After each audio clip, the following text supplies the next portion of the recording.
We have some follow-up to do. We have a lot of follow-up to do. So wait, this show that we have like our first impressions of actually using the Vision Pros, we're going to be doing a lot of follow-up first? Is this what we're saying here? But a lot of follow-up about Vision Pro. Don't look at me. This is all John. Yeah. I would love to just cut it. I mean, I debated putting all the Vision Pro stuff down in the Vision Pro topic section, but these are just follow-ups about Vision Pro before we get to the meat of Vision Pro. It's all Vision Pro, though. I mean, technically, isn't everything about Vision Pro follow-up because it's a device that we already talked about before? No, follow-up is a complicated thing that you still don't understand that I could explain to you at length, but you don't want to hear it. Yeah, we should punish John. We should just do the Vision Pro review right now, Marco. We can go rogue, the two of us. No. And this will be John's punishment for putting all this follow-up in the beginning of the show. I should be rewarded because this is high-quality Vision Pro follow-up. Let's start with Christian Selig, who we do like. And Christian writes, it was funny hearing John talk about this isn't Vision Pro at all. We can skip this. I know, but it's a celebrity. No, we got to do it. He mentions Vision Pro in the middle there. Oh, my gosh. I am under protest. I would just like everyone to know. Christian, who is not guilty, it's John who's the guilty one. Christian writes, it was funny hearing John talk about the YouTube API this week as I was playing around with a different part of the YouTube API for a Vision Pro app. There you go. And it got me remembering that back when I started Apollo, without even having to ask, YouTube's API limit was 50 million per day. And I assume that's where that comical 1.8 million per minute other stipulation comes in. After they lowered the limit, they started auditing Apollo annually to know how I was using it. And I used it a fair bit. And shortly after Apollo shut down, I didn't do the audit. They kept reducing me from 50 million all the way back to 10,000 per day, or 0.02% of what I was allowed at peak. Those were the days. 50 million per day. Oh, well. All right, so explain to me how this next piece of follow-up is related to Vision Pro, John? Because we were talking about zooming things in on the Vision Pro and how close you can get to them to pixel peep. This is weak. The next one is weaker, but still. You're taking longer than the actual item complaining about it. Please proceed. This was about Photoshop, and I was complaining about how it didn't zoom the way I wanted it to, and someone on Thread said, hey, here's a video of me doing it, and it zooms the way you said you wanted it. And then I sent a video and said, hey, here's a video of me doing the same thing and it behaving differently.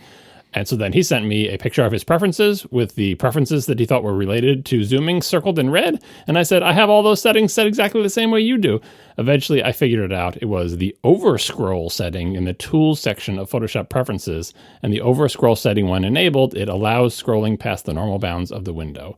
So that was the secret. If you, like me, want Option scroll wheel to zoom where your cursor is all the time, make sure you have overscroll set. And then Proton suggested another way to do it. If you press and hold in sequence the space bar, then Command, your mouse cursor will change to a magnifying glass. And then while holding these keys down, click and hold the left mouse button and right drag to zoom in or left drag to zoom out. That doesn't actually solve the problem entirely. If you still have overscroll turned off, it still does the bad behavior in some situations, but it's better than nothing. More not Vision Pro follow-up. Russ writes, I have a €50 coin, and it, quote, 50 euro cent, quote, is stamped onto the face of the coin. And someone, I presume Russ, provided a convenient little image there. Comically, the UK is also in this little stamped in the coin here, which I find funny, but nevertheless, it is a 50 euro cent. And it's called cents, yeah, which was a topic of much debate. And also on the previous episode, when talking about the core technology fee, which is 50 euro cents, I said about 100 times 50% instead of 50 cents. I apologize. Every time you heard me say 50%, just substitute 50 euro cents or 50 cents. Yep, that's what happens when we get older. And we're all losing our marbles, all three of us. And neither one of you, usually when I do that, like the third or fourth time, one of you corrects me. But I remember you doing it once or twice, and I was going to correct you. It was so bad. I'm like, why do I keep saying 50%? 50 cents, 50 euro cents. Tell me about Vision Pro prescription lens pairing, please. We were discussing, like, why do you have to pair them? Is this a DRM thing? Some people theorize that to get Zeiss to be the supplier of these lenses, they had to provide some kind of sort of DRM so that they would be the exclusive supplier and people couldn't make knockoff third-party lenses for less money or something like that. But now that we all know much more about the Vision Pro, it's clear that at least one aspect of the Vision Pro lens pairing is because the lenses affect how the device works, and like the eye tracking, for example, and you need to sort of calibrate the device based on the prescription, right? In one instance, somebody had the Vision Pro thought they had a different prescription than they actually had, like there was a pairing problem, and the eye tracking was all wonky until they got that straightened out. So it's not just for DRM, it may be for that purposes additionally, but that whole pairing process is essential for the device to work correctly and track your eyes when you have lenses inserted. Excellent. So I believe John put in the notes, and I love this. There's wider lightning and widest lightning, as it turns out. So over the last couple of days, people have figured out how to eject, if you will, or unpair perhaps, the cable that goes from the Vision Pro battery pack to the Vision Pro itself. And by the way, I'm so proud of myself because the second I saw that battery and I saw a little black dot, I'm like, that's got to be a, stick a paper clip in and eject that connector thing. And lo and behold, it was, which is a miracle because if I had talked about it in the show, I would have said, no, Apple would never do that. But it totally looks like one of those holes. Well, guess what? It was. Turns out, although I think I read somewhere, I don't know if we have I don't think we have the link handy, but I thought I read somewhere that they specifically said do not put a paperclip in there, that you have to use a bespoke tool. Yes, of course. It's a very special tool. We'll see a picture of it later. Indeed. So anyway, so there's wider lightning and widest lightning. Wider lightning is the connector between the battery and the Vision Pro. It really legitimately does look like a wider lightning port. Man, I cannot speak tonight. What is there, like 10 or 12 pins, something like that? Yeah, I think it's 12 instead of 8. Okay, and then apparently it also runs at a higher voltage than standard USB-C, which is different. And then we also got word, I want to say it was Saturday or maybe it was late Friday. I forget exactly when it was. But apparently the developer strap is available for purchase. I actually have one in the house. I haven't opened it yet. And I'd actually kind of like to return it if it turns out I don't need it. But I wanted to order it immediately just in case there were supply issues. So I figure I'm going to do some development without it, see how miserable I am. And if it's actually not bad, then I'll return it. If it's like the watch, I will buy 6 of them just yeah. principle. But anyways, the straps. So I should back up. I'm sorry. So the developer strap is you replace the right-hand side white piece on the Vision Pro, the piece that goes from the goggly part through and including the speaker, and then what eventually gets mated to the band that either goes behind your head, over your head, or both. And that means that the developer strap has to include the speaker all over again. So in the house, I have 3 speakers for the Vision Pro, one left-hand speaker and 2 right-hand speakers. But the piece de resistance of the developer strap is behind the speaker. There's a little dongle that has a USB-C receptacle, so you can plug your Vision Pro into your computer and then build and run much easier that way. The whole design of the developer strap kind of annoys me. So the Vision Pro, one of the less graceful things about it is that you have a cord coming out of the left side all the time running to a battery. Well, if you want to connect it to a computer via a cable for live debugging, so your other option, if you want to do debugging with Xcode, you want to like build and run on the device to do debugging, you can do that wirelessly, just over it's regular Wi-Fi debugging. They've had that forever on the watch, and they've had it kind of, in recent years, they've had it for the phone as well, and the iPad, and it works fine in recent years. It's just slower. So like any kind of build and run cycle you do in Xcode, send this to the device, go. That process is going to take, maybe 2 or 3 times longer over Wi-Fi than it takes over a cable. So there's a pretty good reason why developers want to run cables to their devices most of the time. And the cables tend to be a little more reliable. But honestly, Wi-Fi debugging in the last year or so with just iPhone development has been way better than it used to be. So anyway, with the Vision Pro, brand new platform, designed from scratch, no cable debugging is supported directly.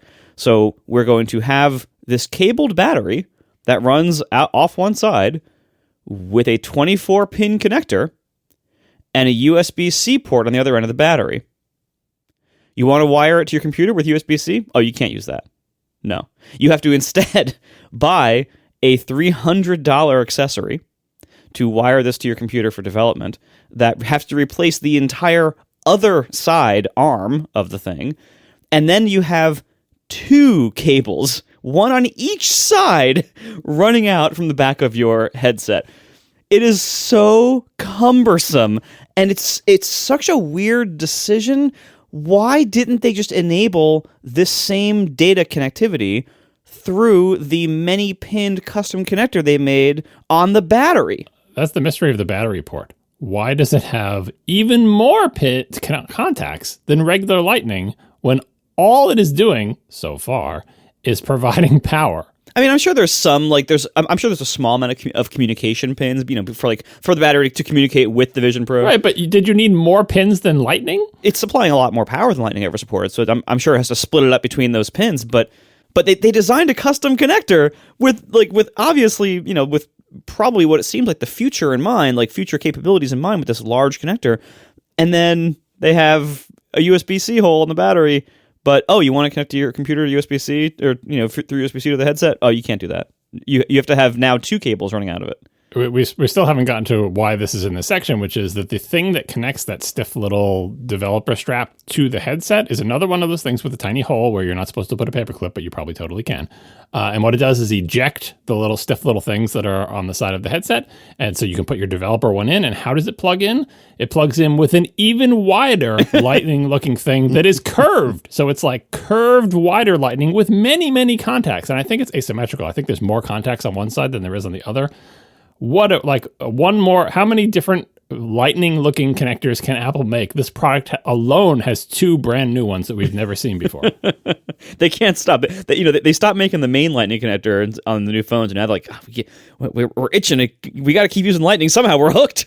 Yeah, they have all those machines that know how to make lightning connector. Well, to be fair, the developer strap one is, it looks like lightning, but it's not like a dead ringer for lightning like the battery one is. It is the fact that it's curved, the size of the contacts, it's different. And anyway, that $300 strap, it's expensive, but it does come with a special Vision Pro logo stamped shiny silver ejection tool that's totally not a paperclip. That's going to be a collector's item. We are brought to you this episode by Squarespace. They are an all-in-one website platform for entrepreneurs to stand out and succeed online. And they are ATP's longest-running sponsor. They've been with us since the very beginning of this podcast. So they are fantastic. Whether you are just starting out or managing a growing brand, Squarespace makes it easy to create a beautiful website or engage with your audience and sell anything from your products to your content to your time, all in one place and all on your terms. Of course, Squarespace makes it easy to make any kind of website, whatever you might need, showing off your galleries or your business or whatever else. But they really are doing great things recently in store support and all sorts of business support. So here's what they do. You can sell physical goods, digital goods. You can even sell service products. Like, for instance, maybe you are a trainer and you want to sell time slots. You can do that. Maybe you want to have like a member area and have like a member exclusive content section. You can do that too. Squarespace has all the tools you need to start selling online, and it's really easy. My wife runs a Squarespace site for her store, and I've seen this in action. First of all, she never needs me for tech support because it's all very easy, and it is very, very powerful. All the integrations it has and the features it supports is great for your business. And when you have a Squarespace site, you can start it in trial mode. You can see how it works for you, try it out, all for free, no credit card required to start that trial. And you can see how it works. And you can also customize it to look like your site. So you can see how it works for you and make it yours. So it doesn't just look like some template. It looks like your site. And then when you're ready, you can go to squarespace.com/ATP and you can get 10% off your first purchase of a website or domain. So I strongly recommend start that free trial today.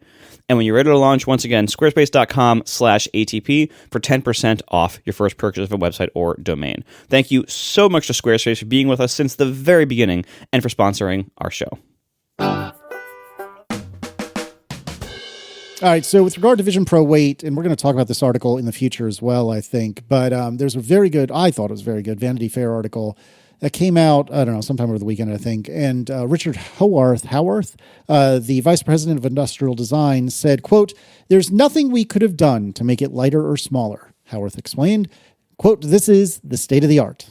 I don't know if that's true, but I'd believe it. There's nothing we could have done? Nothing? So here's, my translation of that is, if we made it out of aluminum, which we're totally going to do, and there's no way we're ever going to change that, there's nothing we could have done to make it lighter or smaller. And that I believe. If you look at the teardowns, they did a really good job of this thing. It uses lightweight materials. If you say it has to be made of a single piece of aluminum that's carved out, they did a good job of that. I'm not so sure it needs to be a single piece of aluminum. Could it have been a piece of plastic? Maybe it couldn't. Maybe the plastic would melt. Maybe the plastic wouldn't be stiff enough. I don't know. But Richard Howarth is unequivocally saying there's literally nothing they could have done to make it lighter or smaller when the thing is made out of aluminum and glass. I'm going to give that a little side eye. With regard to peripherals, Vision Pro only works with some Bluetooth peripherals as per a support document. Apple Vision Pro compatibility with third-party Bluetooth devices and accessories isn't guaranteed. If you have trouble connecting Apple Vision Pro to your third-party device, contact the device's manufacturer for help. Good luck with that. Yeah, and we've heard in particular this seems to apply a lot to like mice and trackpads and stuff. That basically you can use Apple stuff, and if you try to use anyone else's stuff, it may or may not work. I heard some people who had some Apple stuff that wasn't working with it until they did the firmware update on the Apple devices. So even within the Apple realm, you have to make sure your keyboard's firmware is up to date. And by the way, if you're wondering how to do that, you can Google for it. But since I use my Apple keyboard plugged in, apparently it will never do a firmware update unless it's connected through Bluetooth. So you have to unplug it, connect it through Bluetooth, and I think go to the system settings or something, and it will update the firmware. And then you can plug it back in. Oh, that's interesting. Yeah, I didn't know that. That's fascinating. Speaking of your piece of garbage computer, John, Apple Vision Pro's virtual display feature works with Intel Macs, but limited to 3K resolution. Womp womp. If you have a Mac with Apple Silicons, writes Apple, it can appear in Apple Vision Pro at resolutions up to 4K. If your Mac has an Intel processor, it can appear at resolutions up to 3K. I guess I just don't have enough GPU power in this machine that has more GPU power than any other Mac. Seems not. And then related to that, some people were asking because I don't know, a lot of reviewers seem to be saying this unequivocally and just getting it wrong, saying that you can't use the Vision Pro to project the screen from your desktop Mac.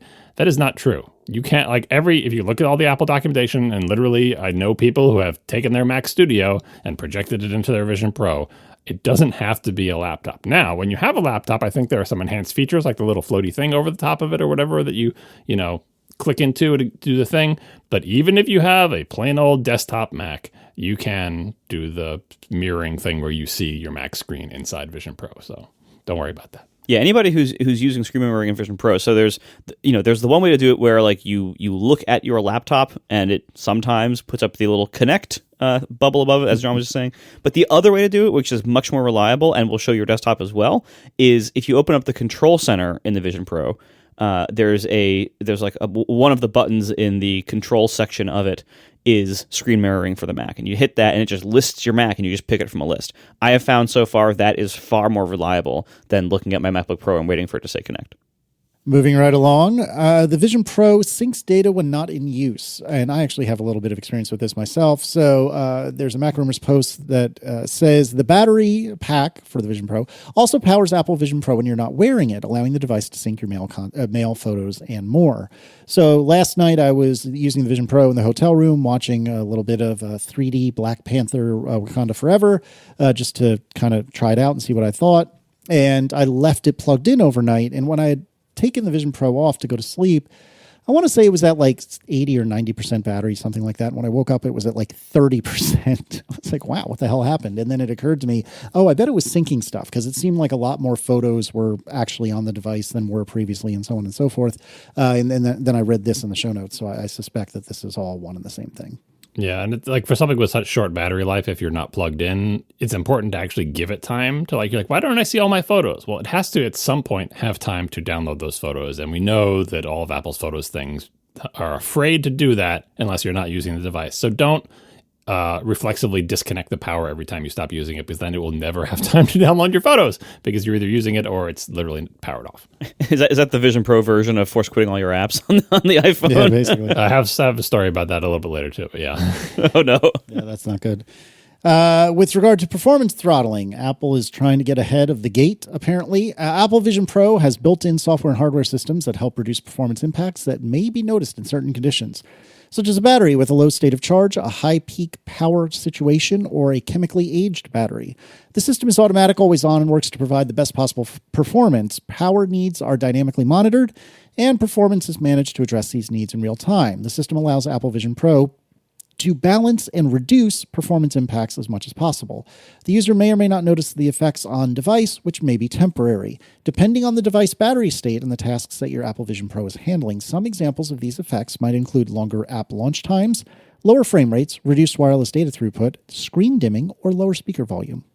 If your device performance has been impacted by an aged battery and you would like to get help with the replacement, contact Apple support. I feel like they're really covering their bases here. We're just it could get hot and run low on battery and things are going to get janky. Yeah. You've been warned. Well, I mean, but to their credit, at least the battery is external, and so it's very, it's kind of costly to replace, but it's very easy to replace. Yeah. Unlike most of their devices, where if you have an aged battery, it can become very difficult. And the people who have taken apart, we'll have links in the show notes to the iFixit teardowns. So the people who have taken apart the battery pack, there's the rating that's on the outside of like the milliamp hours or the watt hours of the battery pack, right?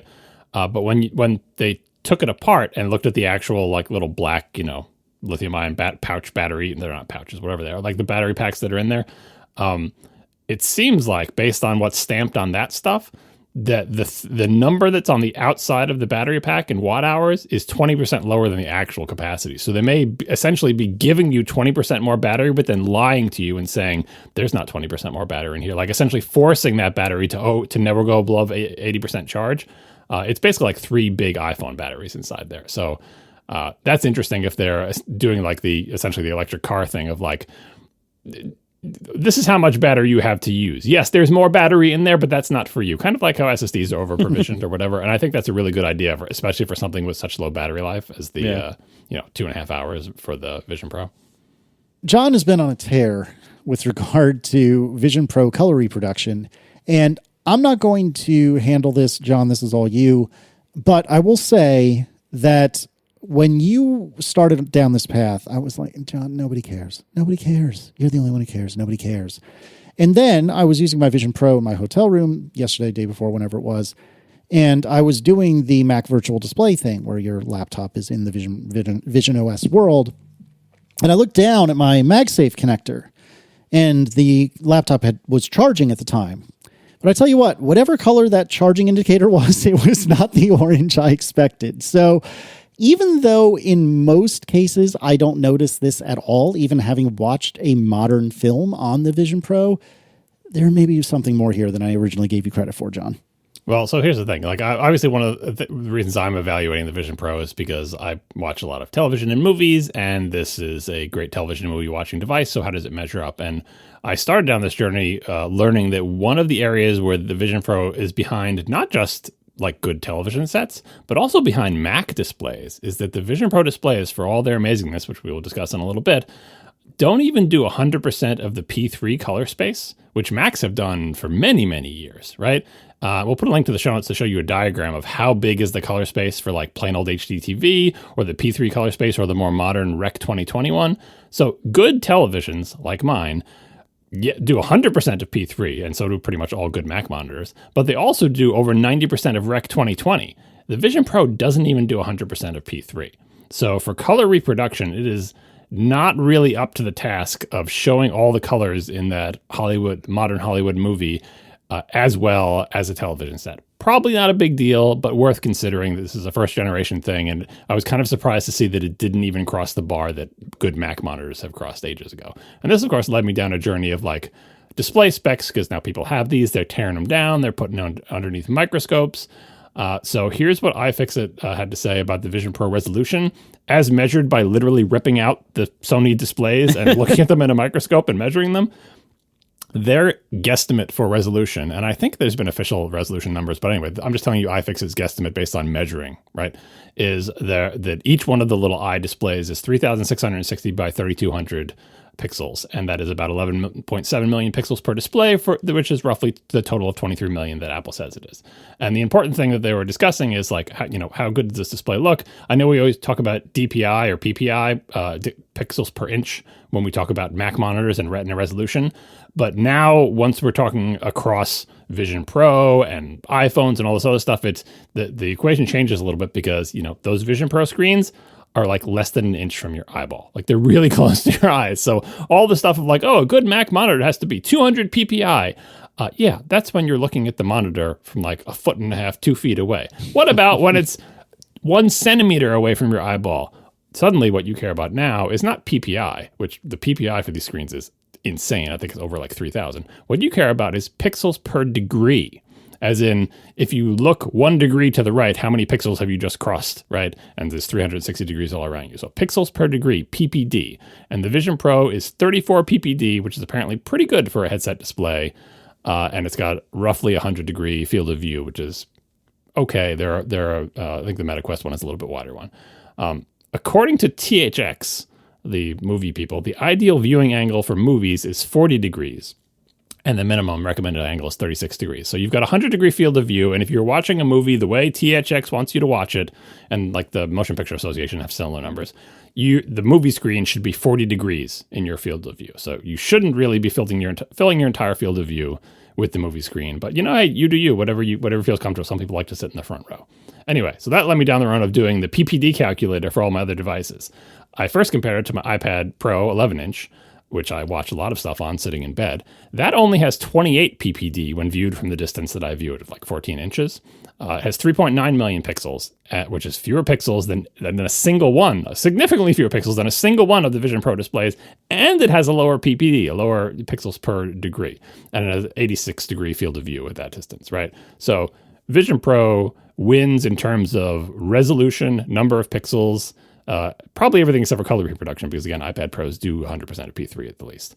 A 65-inch 4K TV from 5 feet away is 76 ppd and 8.3 million pixels. So it's fewer pixels by a little bit, but it's higher ppd. Wait, isn't that a bit close to be sitting to a 65-inch TV 5 feet away? I don't know. I measured it in my house, and my couch is kind of farther away, so I subtracted a foot or two. But like 5 feet, it depends on if you're in like a, some people have their TVs surprisingly close where they can actually stick out their feet and almost touch the television. But 5 feet, I don't know. You can adjust it. It's okay. It's still higher PPD. Like maybe it's not more than double, like 76 to 34. But it's, anyway, we'll link to the PPD calculator so you can put in the distance, because the distance matters obviously. So you can put in the distance that your TV is. Just get out a tape measure it to your couch, and then put in the distance if you're curious. And that's 5 feet away from a 65-inch TV is a 51-degree field of view. Which is still a little bit closer than the THX wants it. And then finally, Pro Display XDR from 2 feet away, which is about how far I sit from my monitor. That's 20.3 million pixels, which is close to the amount of one of the Vision Pro displays, and it is 100 ppd at a 60-degree field of view. So the PPD Vision Pro is better than an iPad. It's not as good as a TV, and definitely not as good as a Pro Display XDR. Yeah, and I think, and we'll get to this later as we talk about our experiences with it, but I look forward in general. I look forward to the Vision Pro displays getting much better. And it's interesting because like they are remarkably good in their category right now. Like they are cutting edge and super high end in their category. But this kind of gives you some idea of like how far they have to go before they're really going to compete on a lot of these specs with professional monitors, like what we get in almost every other Apple product. Yeah, because they're so close to your eyes. Like they're a feat of engineering. Like they showed in the diagrams and the videos that we'll link of like how many Vision Pro pixels can fit inside one iPhone Retina pixel. It's like these pixels are like the size of red blood cells. They're so amazing because they're so close to your eyes. Wait, hold on. I need to just clarify here. That's not you being hyperbolic. I read somewhere, I don't have the link handy, that is legitimately an accurate comparison. They are roughly the size of a red blood cell. They are very, very, it's an amazing, it's not just Apple that has these displays. Sony, I'm sure, will sell them to other people once they fulfill Apple's demand. And I think the MetaQuest Pro has something close to that as well. But yeah, moving back from the monitor is a big win. So like Pro Display XDR is, or essentially any Retina monitor, like the Studio Display, any Mac Retina monitor with around 200 ppi viewed from normal monitor distances is better, has finer detail than the displays. But that's because the displays are just like stuck to your eyeballs, right? So it's still an amazing technological feat. But yeah, they've got a little way to go to catch up to our plain old monitors. Indeed. And then we will put a link in the show notes to the iFixit teardowns in video form, and they had at least one news blog post about it. So we'll put links to all these in the show notes. I haven't seen the videos yet, but I glanced at the text in picture teardown, and it was fascinating. I mean, a lot of it I felt like we had seen in Apple's marketing materials and whatnot, but it's still fascinating. I strongly suggest that you watch at least the part one video, because the amazing thing about it is what it takes to disassemble it. Because it really, Apple's been talking about how this is the most complicated consumer electronic device ever made, or the most, whatever words they're using. And when you see this video, you're like, oh, wow, that's correct. Because there is so much stuff crammed into the Vision Pro. No wonder it's so expensive. Not only are they using very high-end components, but just the assembly alone on this it must be absurdly expensive because there are so many parts. They're arranged in such like all, crazy custom ways, all in a very small space with probably ridiculous tolerances. Like, I can't even imagine the logistics of manufacturing this. So it is worth watching that part 1 video just to see all those different parts that are in there and what it takes to actually disassemble it. It kind of makes me even more annoyed that the XDR doesn't have a camera in it, or if it did, it would be a cruddy camera. When looking how many sensors and cameras and IR sprayers and LiDAR things are jammed into that tiny device, it's only $3,500. It's a bargain. One more thing about the teardowns. One of the more destructive teardown people who just like damages things as part of his whole shtick, spent a little bit of time investigating the scratch resistance of the front glass. And here's the thing about the front glass. The front glass is a quote-unquote glass laminate, but unfortunately/fortunately, the top layer of the laminate is plastic. And that's there, I assume, so that if it shatters, little pieces of glass don't go flying out into the world, right? Like kind of safety glass type of thing. But that top-level plastic, super easy to scratch. I think it was between 2 and 3 on the Mohs hardness scale, which is not hard. And you may say, oh, I don't care if there's scratches over my fake eyeballs. What you care about if there's a scratch over one of the umpteen cameras that are on the front of that thing. So be careful with your Vision Pros and do not scratch it. We are brought to you this episode by Trade Coffee. Now, Valentine's Day is next week, so you might want to get a gift for somebody, and what better gift is there than great coffee? You can show your loved ones how much you love them with the gift of Trade Coffee this Valentine's season. Trade's gift subscriptions make for an easy, personalized gift that they will enjoy day after day. I love Trade Coffee. It's a subscription service that sources the best coffee across the country and brings it right to your doorstep. They have relationships with over 55 local roasters across the U.S., so you can enjoy their craft from the comfort of your own home. And they have all sorts of preferences and, whatever your priorities and needs are, they have something for you. So here's how this works. You tell them how much coffee you need on what kind of schedule, how you want it ground or whole bean or whatever else, and they give you personalized recommendations. So you can give them a little bit of feedback of what your tastes are, what your preferences are, and then you get a wonderful variety of curated coffees sent to you that fit those preferences. And if you need, you can tweak stuff over time. But honestly, I got them started, and I have never had to give more feedback. Everything they send me, I've liked a lot, and I love the variety I get from Trade. All sorts of stuff from roasters I never even heard of, some of which I have heard of, but it's stuff I would never have gotten on my own, just mailed to me as easily as this. So of course you have options too if you need to pause or suspend or resume your service or delay one bag or get a bag early. You can do all that too. It's all very, very easy with Trade. It's very convenient, very well priced, and just really good coffee shipped right to your house. So show your loved ones how much you care with the gift of Trade Coffee for Valentine's Day. Right now through February 14th, Trade is offering $10 off gift subscriptions when you use code ATP10 at checkout. That's code ATP10 to receive $10 off gift subscriptions. Once again, use code ATP10 at checkout. Thank you so much to Trade for sponsoring our show.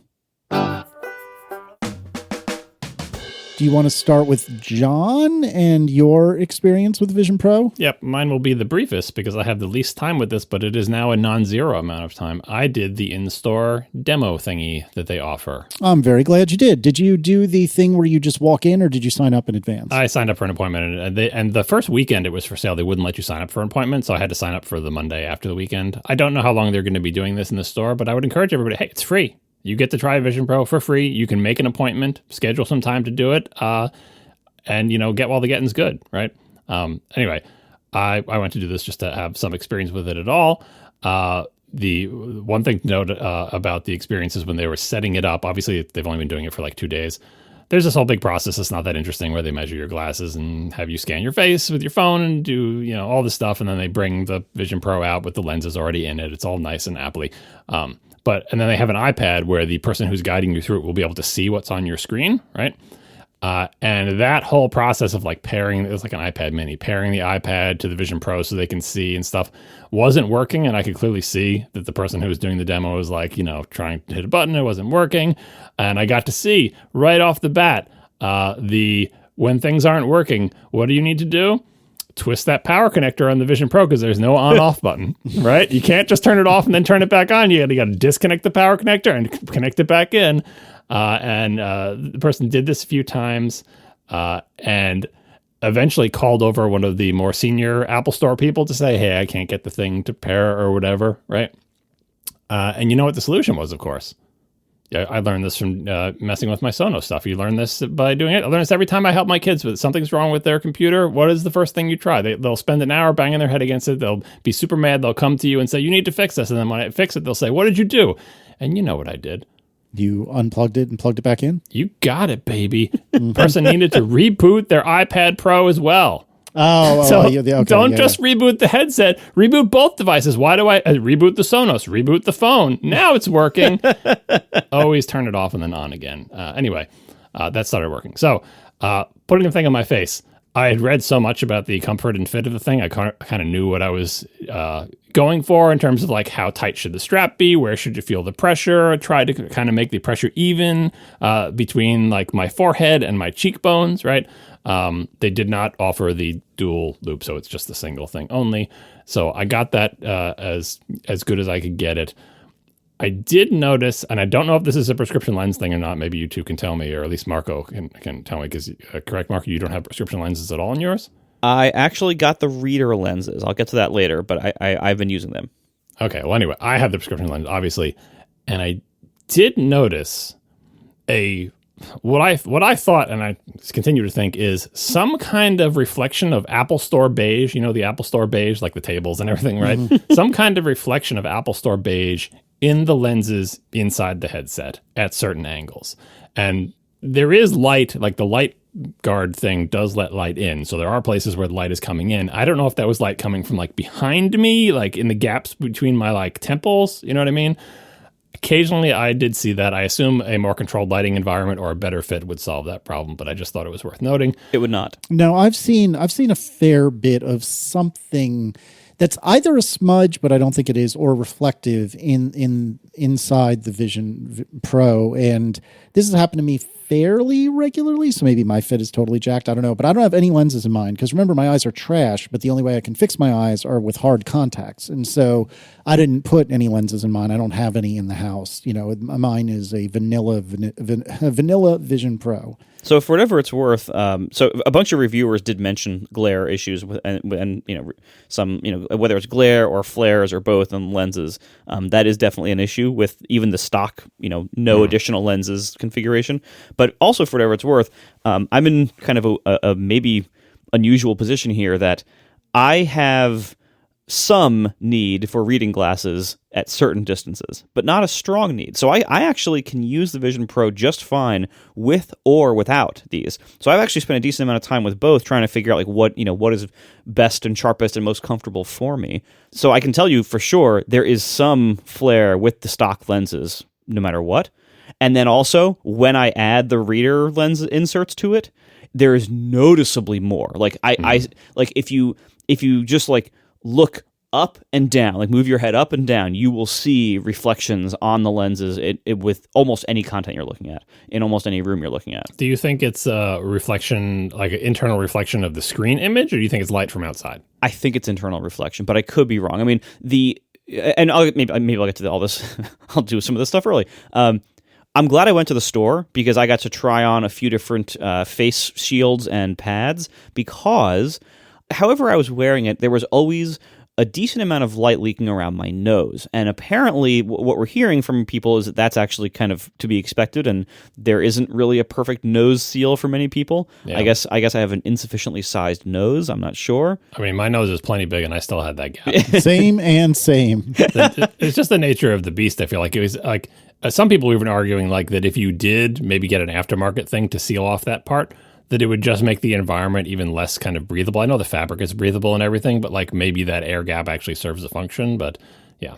Regardless, so there's noticeable like glare and reflections on the lenses, whether you use lens inserts or not. But there are more of them if you use the lens inserts. Yeah. So the first thing you see, obviously, after the eye calibration thing, where the little motors move the stuff to line themselves up, is pass-through, where you see the world around you. Oh, slow down. We should be a little more specific because remember, not everyone has tried this. So the first thing that happens when you put on the Vision Pro, if it's not yours and you haven't, if you haven't set this up for yourself yet, is you see an image that's kind of a representation of the Vision Pro, and it says, all right, mash down on the digital crown, and what it does is it moves the eyepieces laterally inside the Vision Pro in and out in order to fit your pupillary distance. I think I both said that right, and that's correct. Yep, the distance between each of your pupils, the center point of your eyeballs. That's what it's trying to line up the things, because it really, when it's not lined up, you see like a double image, and when it is lined up, you don't. I mean, you might have seen this at the eye doctor when they're adjusting the little thing that you're going to look through, and you see a double vision until it like comes together. Anyway,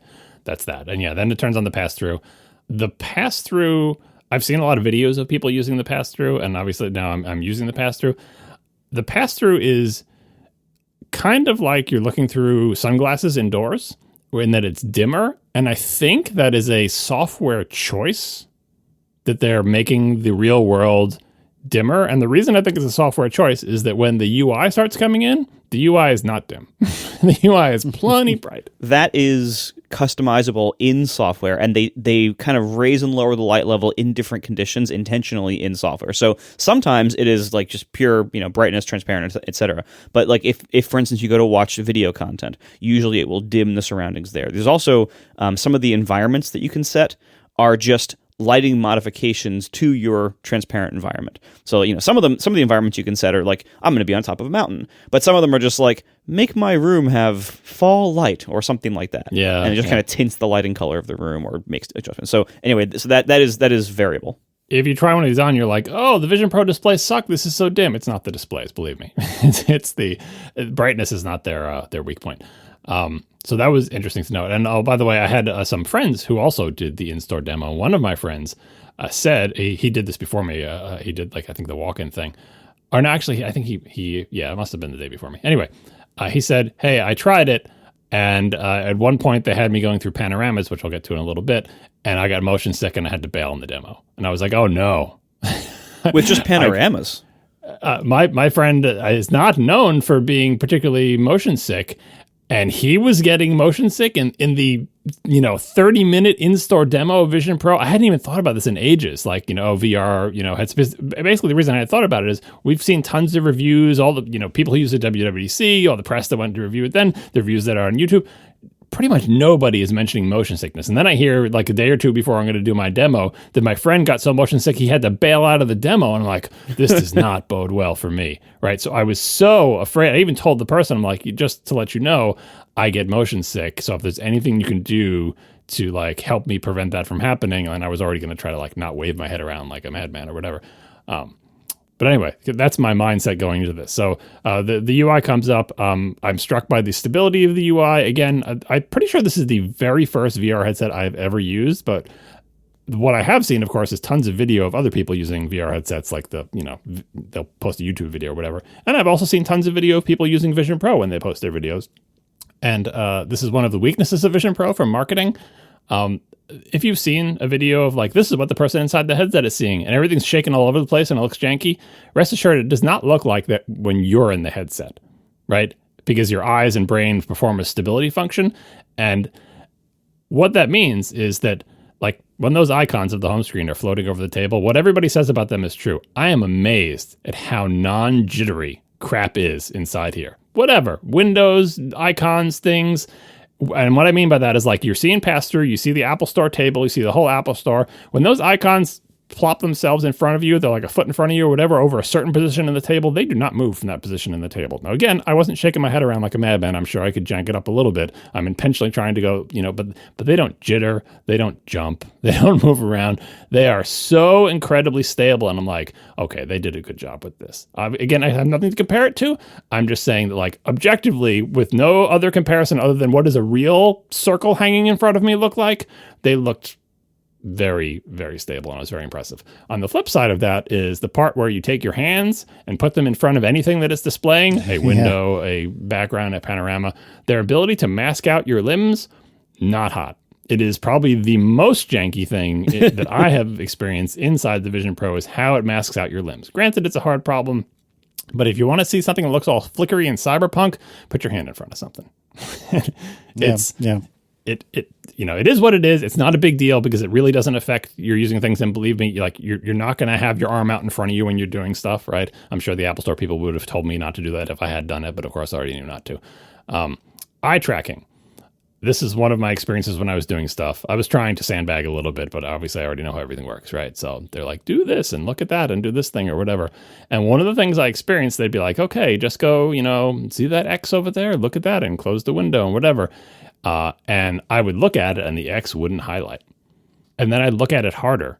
I don't know what I was trying to do in my brain. Wait, what does that mean? Like once I'm looking at it, I'm already looking at it. And they'd be like, yeah, just look at the X and close it. And I'm like, believe you me, I am looking at that X. And so sometimes it wouldn't highlight. And so what I would do in those scenarios is I would look at it and then I would look at it harder, which does nothing and means nothing. But like mentally in my brain, I'm like, maybe I need to look at it harder. But then I would just click, which is, the pinching gesture with your hand. Then I would just tap and it would close the window. But the X was never highlighted. So I'm like, so that's how it's going to be. Basically like, look, even if it doesn't highlight, I don't know if it's like the iPhone keyboard where it's like, you didn't hit the key you want, but I know you were probably going for that X. So there you have it. So maybe the calibration was off or something, but there's that. Second thing is at one point I was watching video, which I'll get to in a little bit. And I wanted to resize the window to make it super big and everything and move it around and stuff. But the Windows controls weren't there. Like normally when you look down below a window, you see the little control appear and you can look at it and move the window and you can look at the lower right corner and see the resize thing. And I was looking in those places and the controls weren't appearing. So again, I would look at them harder and nothing would happen because that doesn't mean anything or do anything. It's like I'm trying to conjure an orb and Roderick on the line parlance. It's like I'm thinking in my head, like, look harder. But no, they would never appear. And the demo person was stumped as well until we eventually figured out it's kind of like a Mac UI where you have to click before it will show the controls. Yeah. I did the pinch gesture once, and then now when I look, and in hindsight, it makes perfect sense because if you're watching a video, you don't want every time your eyes wander to the bottom of the screen, like say it has subtitles, you don't want the friggin' resize controls to constantly fade in and out as you read the subtitles, right? And so this prevents that. So just FYI, a little UI tip there. And then finally, they were having me launch a bunch of apps, and one of them was like, go to the compatible app section. They had me launch an iPad app. I think they have everybody launch the same iPad app, which is some like Yumly, like DoorDash type service, right? So it's an iPad app. It's running in a window. When it had like a tab bar at the bottom of the iPad app, and when I looked at like the home icon and the star icon or whatever, they would not highlight because it's an iPad app, and whatever control they were using had no facility for an idea of anything hovering over it, right? Because, an iPad app might have something hovering because it has cursor support, but whatever control they were using didn't know about hover. So, but I could still use them. So if I looked at the star, nothing would happen. It wouldn't highlight. But if I did the tap gesture, it would click the star. But there were other elements in that UI that did highlight when I looked at them because they had kind of a sheen on it. So that's an interesting, side effect of using iPad apps. I'm sure you'll both have much more to say about that when you talk about using Mac apps, which is something I did not get to do despite asking. One final thing on basic interactions. And I wrote a whole blog post about this. We'll link it in the show notes. It's about spatial computing. But from my perspective, indirect interaction. The Vision Pro does not ask you to go out and grab things for the most part. There are some things that do that. You can put your finger out and a butterfly goes on it. And in those 3D scenes that we were talking about, you can manipulate things with your weird blinky hands that aren't masked out well or whatever. But in generally, you're looking at things and then you're essentially clicking on them by making a gesture with your hands, and it doesn't really matter where your hands are, which is an incredible benefit because you do not want to hold your hands up. You want them to just be sitting on your lap. It's way more comfortable. But because we are human beings and we're used to reaching out and grabbing things, I found myself, even though I knew about this, even though I wrote a blog post about it, I found myself unconsciously essentially reaching for the lower right corner of windows to resize them, and that does not work. Like, you know what I mean? I'd be looking at video and I'd be like, now I just want to make this bigger. And we do it on the Macs all the time. Like you're looking at video and you just grab the lower right corner and you resize it while you're still looking at the video. I found myself reaching my hand out to the very real looking lower right corner of the video player and trying to pinch it with my hand and drag it out to make it bigger. And I did this more than once. And both times I'm like, why isn't this working? And I'm like, of course it's not going to work. That's not how this UI works. So that was I kind of wish it did work that way because that would be super awesome. But this is another thing that everyone is saying, which is like, you have to get used to the idea that you literally have to look at everything you manipulate, which is not how we work in the real world. I mean, I hardly ever look at my mouse. And even when I'm using my mouse, sometimes I'm not looking at the cursor because I know where the cursor is and I'm using it to resize while I'm looking somewhere else. So that was interesting and embarrassing and weird, kind of like when I pinched to scroll a paper magazine. Pinched to zoom with paper magazine and it does not work. Yeah. Panoramas was the next thing. That's just the panoramas that you take with your iPhone, right? And they look cool because they wrap around you. Panoramas, what they show you is something that I found was one of the defining characteristics of this device. This device will show you the limits of the source material.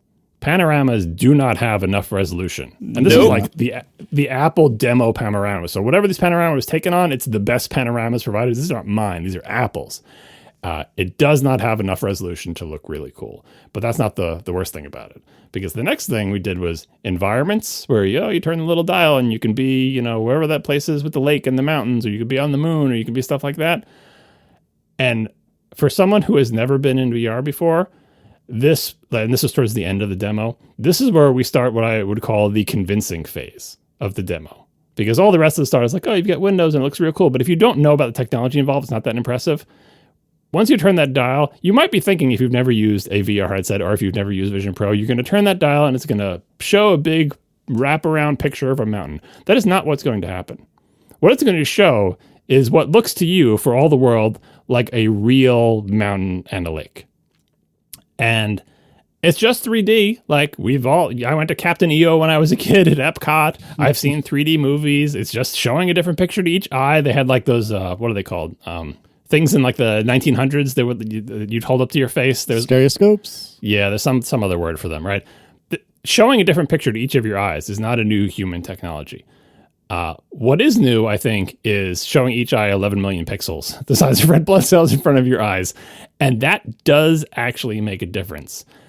The difference between looking at a panorama in this thing and turning on one of those environments is huge. And now it's probably going to be like, I don't know, think of anything that happened in my lifetime. A color television, high definition television.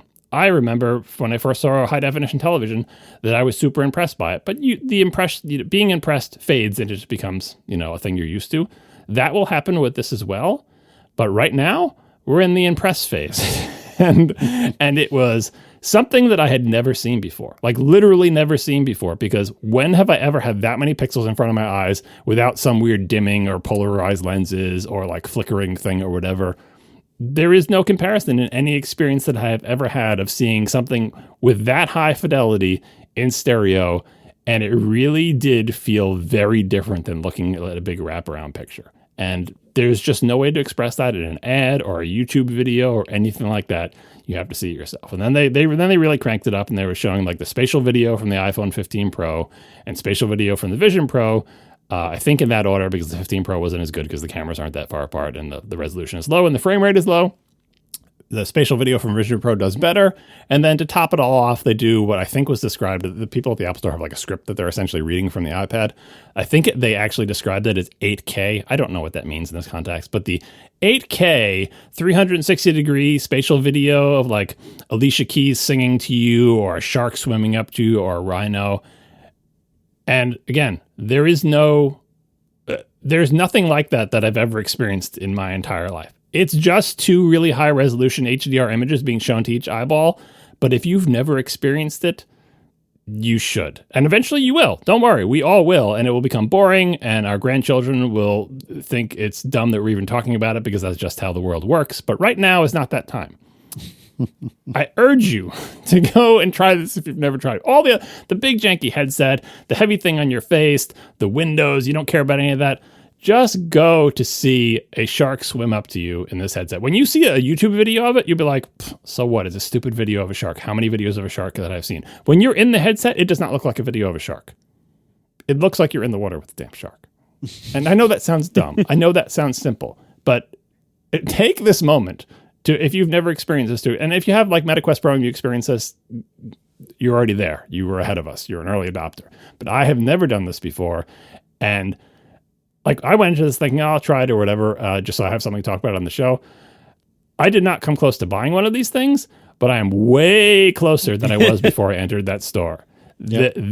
Experiencing this device in real life is very persuasive, right?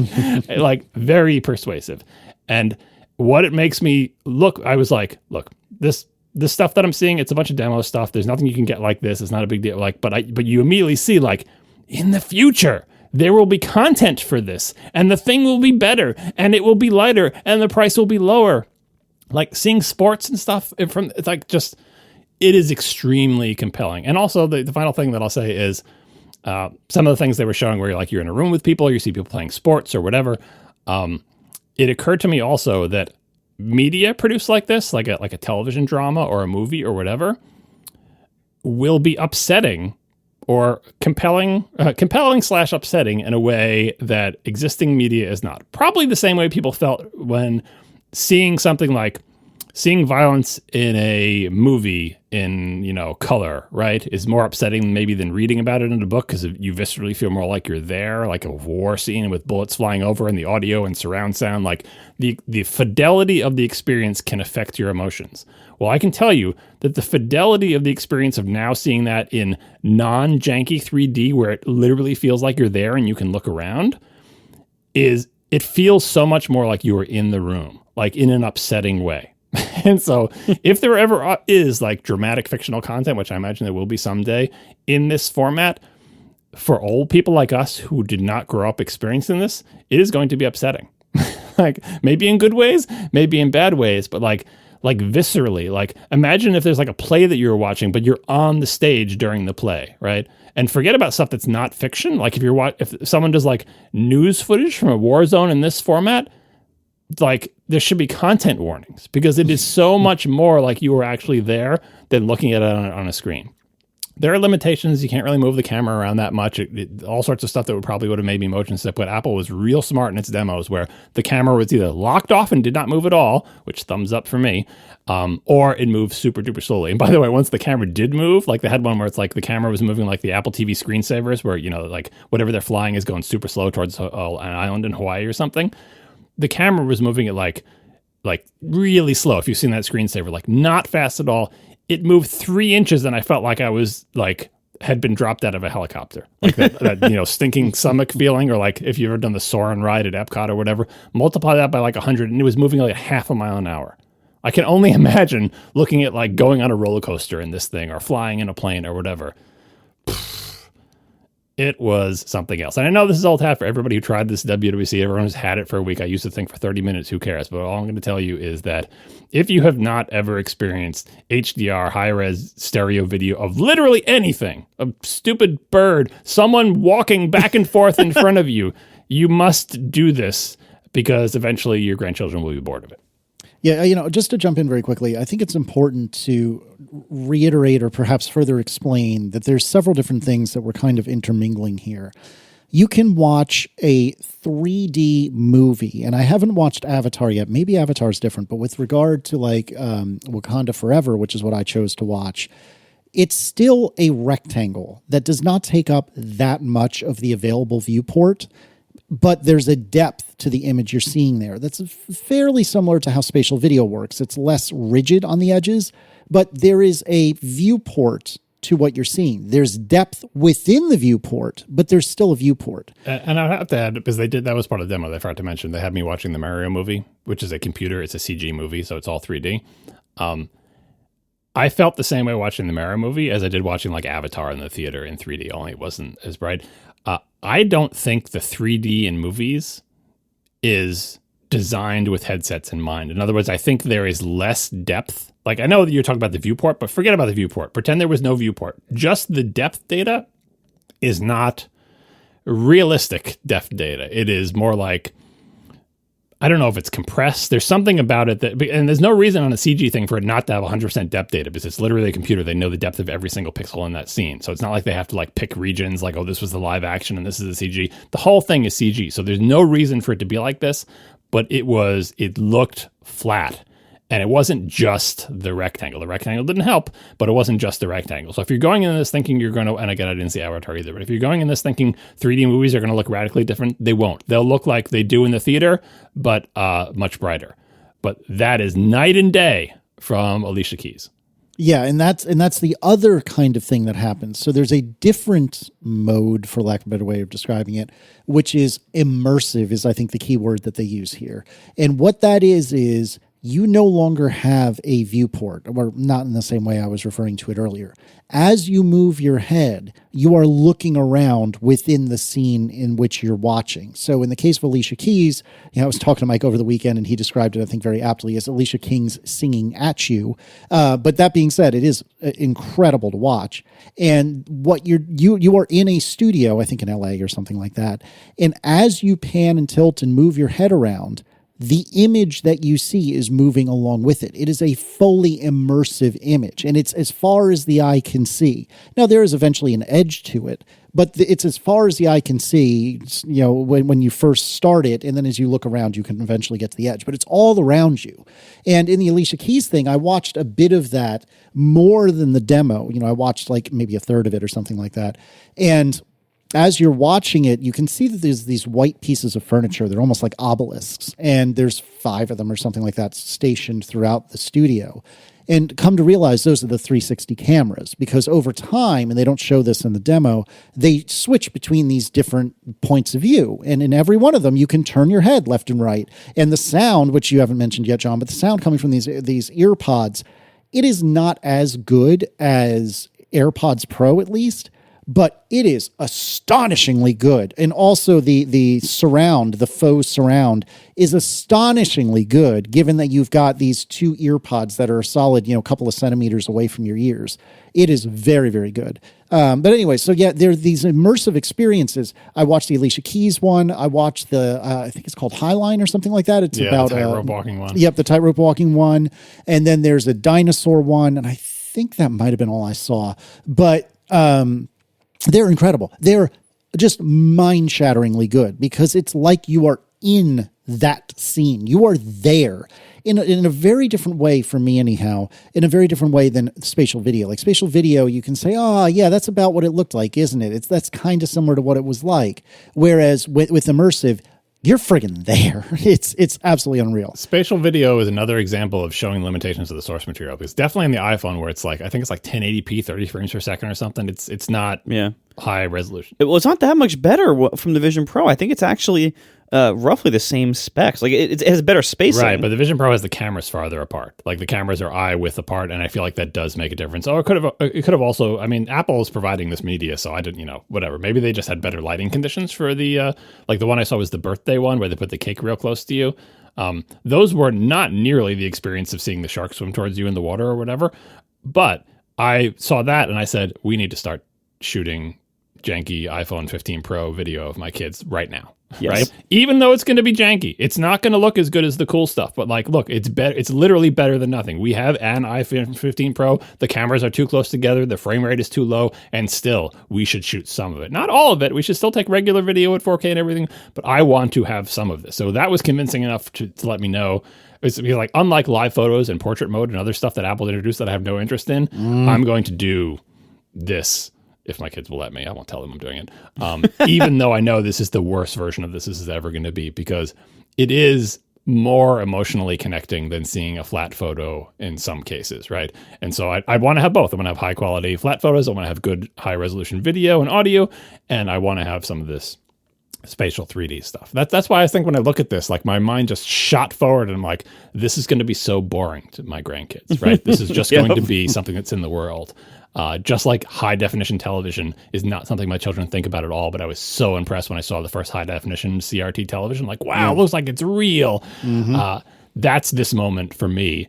And like the sports stuff, right? Like it's not going to replace everything in the whole world, but it's compelling enough that as soon as people see this, they're going to say, I will make a place for this in my life. Just like we've all made a place for television and the internet and computers and all the other things that we have that we don't use 24 hours a day and don't consume our entire lives, but we make a place for them because they do something that nothing has done in the same way before or don't do it as well, right? So this showing a high resolution picture to each eye, I feel like is the obvious next step in visual stuff, and we've been trying to do it for ages, and this is not the first VR headset, and I'm sorry if this sounds stupid for people who've been using their MetaQuest for years and years and already know all this, but this is my first experience with it, and it just so happened my first experience was with these insanely high resolution screens and a really solid, like, coherent experience. With regard to the demo pickup experience, I had an 8:30 appointment at the local Apple store, and our Apple store is tiny. All the people that work there are extremely nice, and I really enjoy them in the rare occasions I go in and chit chat with them.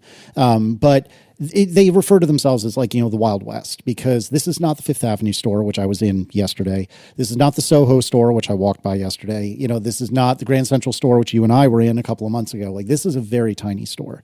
And I thought, well, I'll just show up early because, they never turn me away for iPhone stuff. They're not going to turn me away now. And I walk in, I say, hey, I'm early, but I have an 8:30 appointment. And they said, wonderful, we'll see you at 8:30. I was like, oh. Really? Okay. Yes. Never tell them the time of your appointment. Just say you have an appointment. For whatever it's worth, I also went to a very small, Long Island store to pick mine up. My appointment was at 2 p.m. I showed up at about 8:30 because I had something to do later in the day. And so I show up, I'm like, I hope they'll take me. I don't think they even know what time your appointment is for. I think they just know your day. So you just give them your name and never tell them the time. Well, because I showed up and, because my store was also kind of the Wild West, because Long Island is the South and the North, it was empty. Not only was there no line, there was almost no one in the store. And this was only 30 minutes after they had opened on launch day.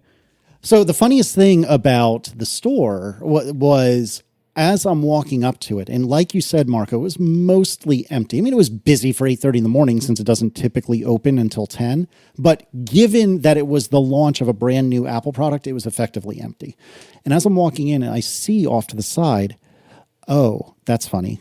They had all the bollards or whatever you call it, the line management stuff. The crowd control stuff. Yeah, exactly. It was all still on the cart they used to bring it in and out, but it was clear they were prepared for a line that never showed up. When I was talking with the Apple Store person who gave my demo, they offered the same exact thing, because I was commenting on how many people in the store, and they said, yeah, on launch weekend, we had the line thingies set up, and we just ended up taking them down because we didn't need them. Yep. Yeah. Because for all, because we were, like you were saying, we were planning on this to be like an iPhone launch in our minds. But, you don't realize the scale of iPhone launches. And then, when they're now launching this brand new thing, that's just a totally different scale product. Yeah, the people don't even know that they want it. And also they do know it's $3,500. Yeah, exactly. So I go in, they tell me, and they're very kind about it, but they basically say, look, you're going to have to wait. So I'm chit-chatting with another person that was waiting for an 8:30 appointment. I'm chit-chatting with some of the Apple people, whatever. At 8:30, they say, okay, it's demo time. And I'm like, okay. And I kind of wanted to get a marketing demo, but it seemed odd to me. I've already bought the friggin' thing. Why am I doing a demo? And I think the reality of the situation, which I figured out after the fact, based on talking with a couple other people that went to other stores and my own store and just piecing everything together, I think they wanted to do the demo in part to show you how all this works, but also to do a fit check. Yeah. But apparently you could have opted out of the demo if you're really forceful about it, but they would all but force you to do a fit check, to go off to the side, try on an example of a Vision Pro with the light shield and whatever that your app says you need. And they would take a look at it. And then if you pass the fit check, then they'll give you your device and off you go. I think that makes perfect sense. They've got you there in person anyway. And they don't know how well this whole face scanning thing is working for people who are doing it at home. So yeah, it makes sense. Yeah. For whatever it's worth, I actually did exactly that. I opted out of the full demo because, I knew I'd already had some time with it with the lab. I attended a lab. And then I also knew that I was going to get it home and just play with it all the time anyway. So I'm like, I kind of knew okay, they're going to go through the press demo. I've heard this press demo 1,000 times. I've seen the video of the actor going through it that they posted a few days earlier. I don't need to go through this again. But the staff at my store was extremely nice and extremely accommodating. And again, there was not a lot of other people there, so they had a lot of time to deal with me being weird. And so I did just the fit check. I didn't have the full walk to demo. I just did the fit check. And you go through, you do the eye setup, and you kind of just see how it feels and see how it sits on your face and everything. And I actually had them bring out a couple of different cushions, as I mentioned earlier. So I went through a process of trying a couple of different combinations of things, but they were delightful, and I was out of there probably in 20 minutes. Speaking of fit, though, is one thing I forgot to mention. When I took the thing off at the end of the demo, there was sweat all around that thing. When they did give you the in-store demos, they put kind of some kind of one of those tissue thin things that you would put on a public toilet seat or whatever. Yeah. Around it's a tasteful Apple one. Don't worry about it. But anyway, they put some removable stuff around the squishy face cushion thing, and I for sure sweated straight through that. I didn't think I was sweating that much. When I was in it, it didn't feel like I was sweating. And I can't judge comfort in a half an hour, though I will say that I did not really like. As someone who doesn't like AirPod Pros because they go in my ears, I'm not a big fan of having that thing strapped to my face. Not because it's heavy, but because it presses against my face. I'm not a fan. But I also sweat way into those little thingies. I never did get motion sick. I didn't have any problem with that. But I was in an indoor controlled environment. I wasn't overdressed, and I didn't even realize I was sweating until I took it off. I'm like, oh, there's some moisture evaporating on a big ring around. I felt like I should apologize to them for sweating through the thing, but I guess they'll just take it in the back, peel the thing off, and, if you're going to do one of these demos, maybe go now. Yeah. No, I asked them about the logistics of how are they like doing stuff between people and everything, and they basically just said they just have this whole process they go through in the back of sanitizing everything between each person, because it would be a little cumbersome and wasteful to have every single person get a whole new eye cushion just for sizing. Yeah, no, they're $30 each retail. Yeah, so exactly. So they do have a set of ones that they reuse and they just clean them somehow, and for the implication was it was fairly involved. Yeah, it's like at the bowling alley where they spray in the shoes. Same thing. Wow. And then what's interesting is the one they bring out for you to test the fit with, that's not the one that you walk out of the store with. They have the set of them that they test the fits with, and then they make sure your box has the right stuff in it and send you home with that box. Yeah, which actually that's a perfect segue, because when it eventually becomes my turn at 8:30 or 8:35 or whatever, I go and I sit, and there's somebody there with, I think it was an iPad mini, which is what John was talking about, which is, going to mirror what's going on the Vision Pro that I'm using. And I explained to them, oh, look, I've done the lab experience, and I can't tell you anything about it, but I can tell you enough that, I can do the eye tracking. You don't need to tell me about all that. Can I just do the video related portions of the demo? The get me through. I don't need the window management stuff. Just give me the good stuff. And the dude was totally chill. I was like, yeah, absolutely. No worries. It took something like half an hour for me to get my bespoke Vision Pro to try. And this isn't the one I bought, to try. And it does come on a delightful little platter, which is very, very cool and looks neat. But they bring it out. It took forever for them to get me mine. And I think, reading between the lines based on what I overheard and what I was able to glean from the Apple employee, it seemed like our particular store only had a couple, I'm filling in some blanks here, but only had a couple of light seals in each size, or in the light seal and the cushion or whatever in each size. And it seems like every damn person that was doing a demo at 8:30 or 8:30-ish at the store I was in all wanted the same one. And size 11 men's shoes, yeah. Exactly. Yeah. And so what ended up happening was there's effectively a queue just to get a light shield or whatever the heck it's called. I always get it wrong, but to get the shield or in cushion that I needed, because everyone else was using it at the same time. They were starting to get, not with me at all, they were super chill with me, but they were starting to get pretty frustrated about the fact that it was taking so long. And it did. And it was not a delightful experience. The store people made it as great as they could, but it was not great. Anyway, so I do my demo, and then I, go and I ask for, I'd say, okay, I'm ready to pick up my device. And then it took a solid 20, 30 minutes for that to get put together. And I didn't realize at the time, and Marco, I think you said so just a moment ago, but what they're doing is they're filling this gigantic box with the particular components that you need, and then they're sealing it in the back of the store. So the good news is, they're not making you unbox it and do a fit check with the one that you bought. They're doing this all with fresh stuff in the back, like you had said, Marco, but it took for freaking ever. I walked into that Apple store at 8, and I think I walked out at 10 or something like that. It was bananas how long it took. Yeah, and keep in mind too, this was day one, the morning, immediately at the beginning, and the retail logistics of this are so complicated. Absolutely. And again, like you mentioned, the people are the retail staff largely at Apple stores is delightful. They hire very well, they train very well. It really shows. The people in Apple stores are always the nicest people, and you could tell they are that first day you could tell they were a little bit running around with their heads cut off, because it was just there was so much new logistical stuff to deal with. Yep, I couldn't agree more. Yeah, and they were, I noticed when they were going through the thing, I was on the third day, and they were still going through the script, learning the parts of it. They hadn't done this a lot. And I was shocked when I went there. I went there at 10:30 on a Monday, I think it was.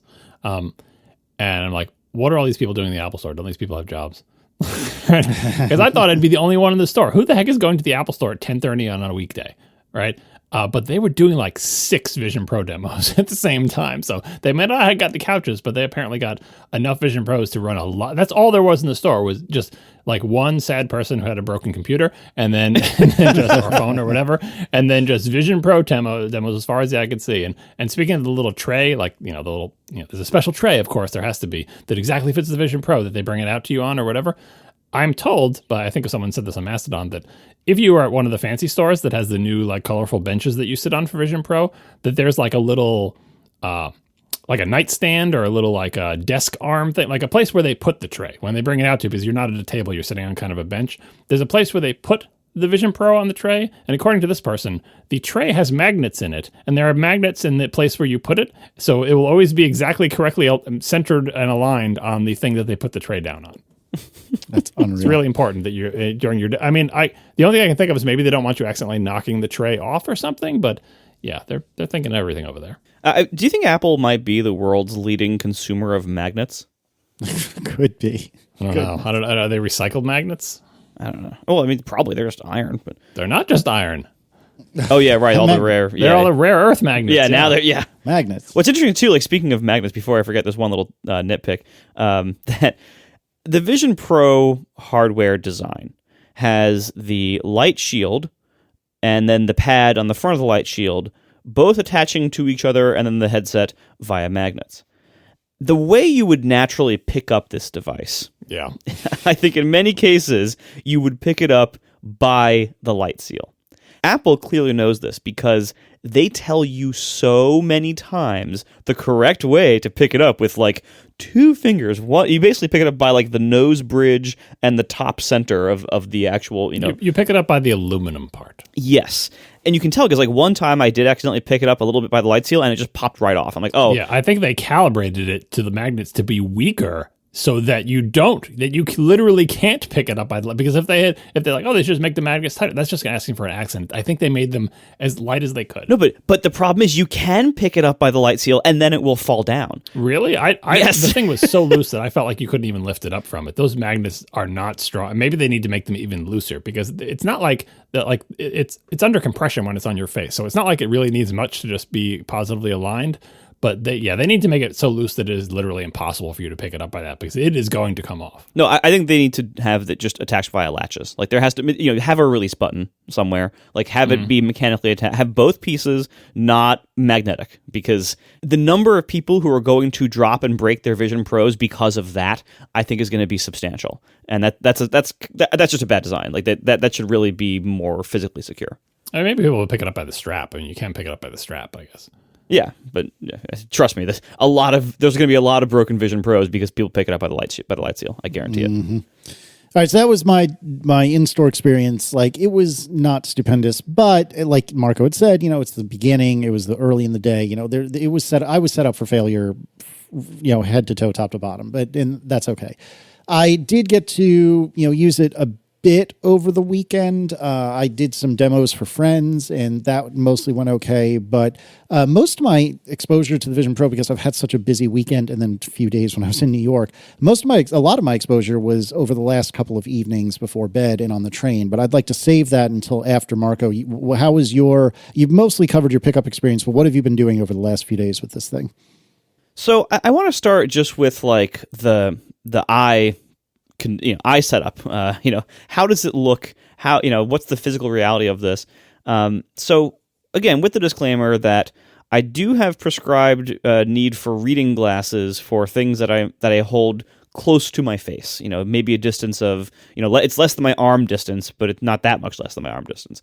And it's a minor, it's like a 0.75 reader prescription for that distance. So it's a fairly minor and light reading prescription. So that being said, the Vision Pro, I cannot really get it to look very sharp most of the time.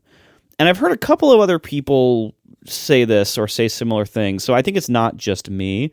Somewhat it might just be like the limits of the displays of just... Which parts, when you say not sharp, like give me an example. I see that and it doesn't look sharp to me.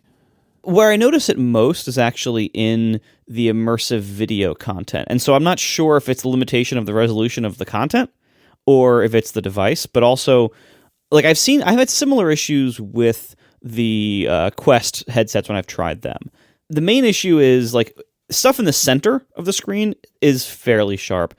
As I look at things more towards the edges of my field of view, it's less sharp, and there's also a lot more like color fringing that I see along the periphery of the view. And again, so I don't know how much of that is the optics that everyone sees, or how much that is just my eyes. Is this with or without the lenses in it? So I've tried it both ways. So I got the Zeiss reader inserts that are for that range, the 0.75 to 1.25, I think.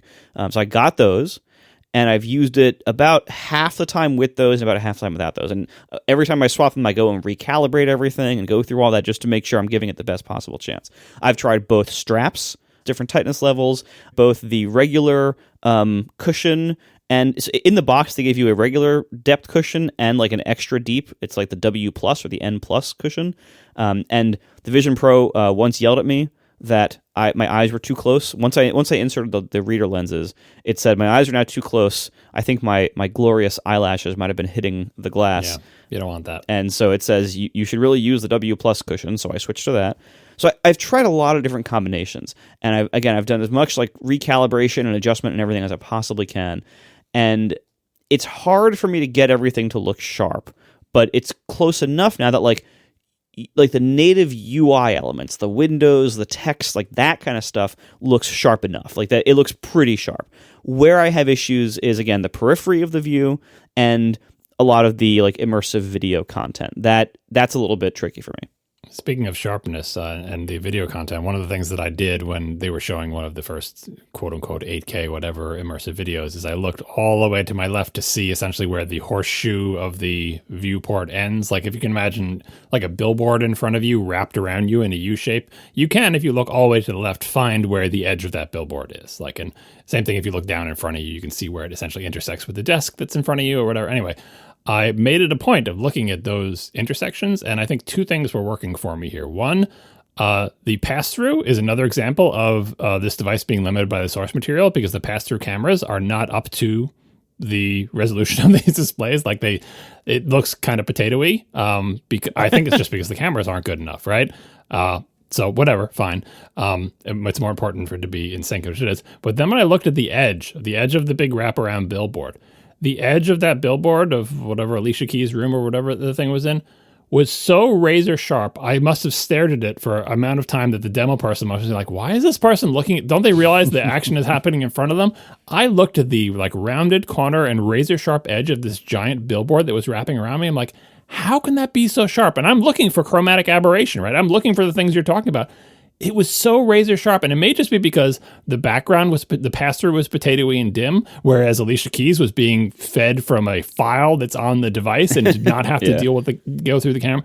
But it looked so sharp, so like I could cut myself on it. I was like, I cannot believe the resolution of this thing. On the other hand, when I was scrolling Safari, I'm like, this text could be better. Like my XDR Safari looks better on my XDR. But whatever the hell they're doing with that HDR video and the edge treatment of that thing, thumbs up. So I guess whatever sharpness problems you were having, because if you think about periphery, I'm turning my head, but I'm also turning my eyes, mostly because I was kind of embarrassed to be looking literally to my left when Alicia Keys is in front of me or whatever. I think I was looking at the edge of the tiny screen while also looking at the edge of that thing, and sharpness absolutely did not suffer. And also I never noticed the foveated rendering. I also never noticed, which obviously was happening every time I look anywhere, but I was never able to catch it. Some people said they've been able to catch it, but maybe I was just too wowed. But I never caught it like following my focus and rendering. You know what I mean? I mean, so on some level, I am kind of relieved to hear that it's not a problem inherent to the hardware. On another level, this sucks because I can't get it to look as good as it's looking to you. I mean, people have said that they've seen chromatic aberration, and people who have like analyzed it like by machine and not vision. It could just be my vision is too crappy to notice it, but I stared at it for a while. You couldn't not notice the level that I'm seeing. Maybe it's because my regular vision is not as sharp as yours, right? And it's just it passes the bar for me or whatever. But people have like, there's a tremendous amount of processing going on with that image. That these people who are like analyzing it by like shoving like a camera up to the thing and fooling it into running, you can see all the tricks that it's doing. But whatever tricks it was doing, those tricks worked on me. Well, I'm glad.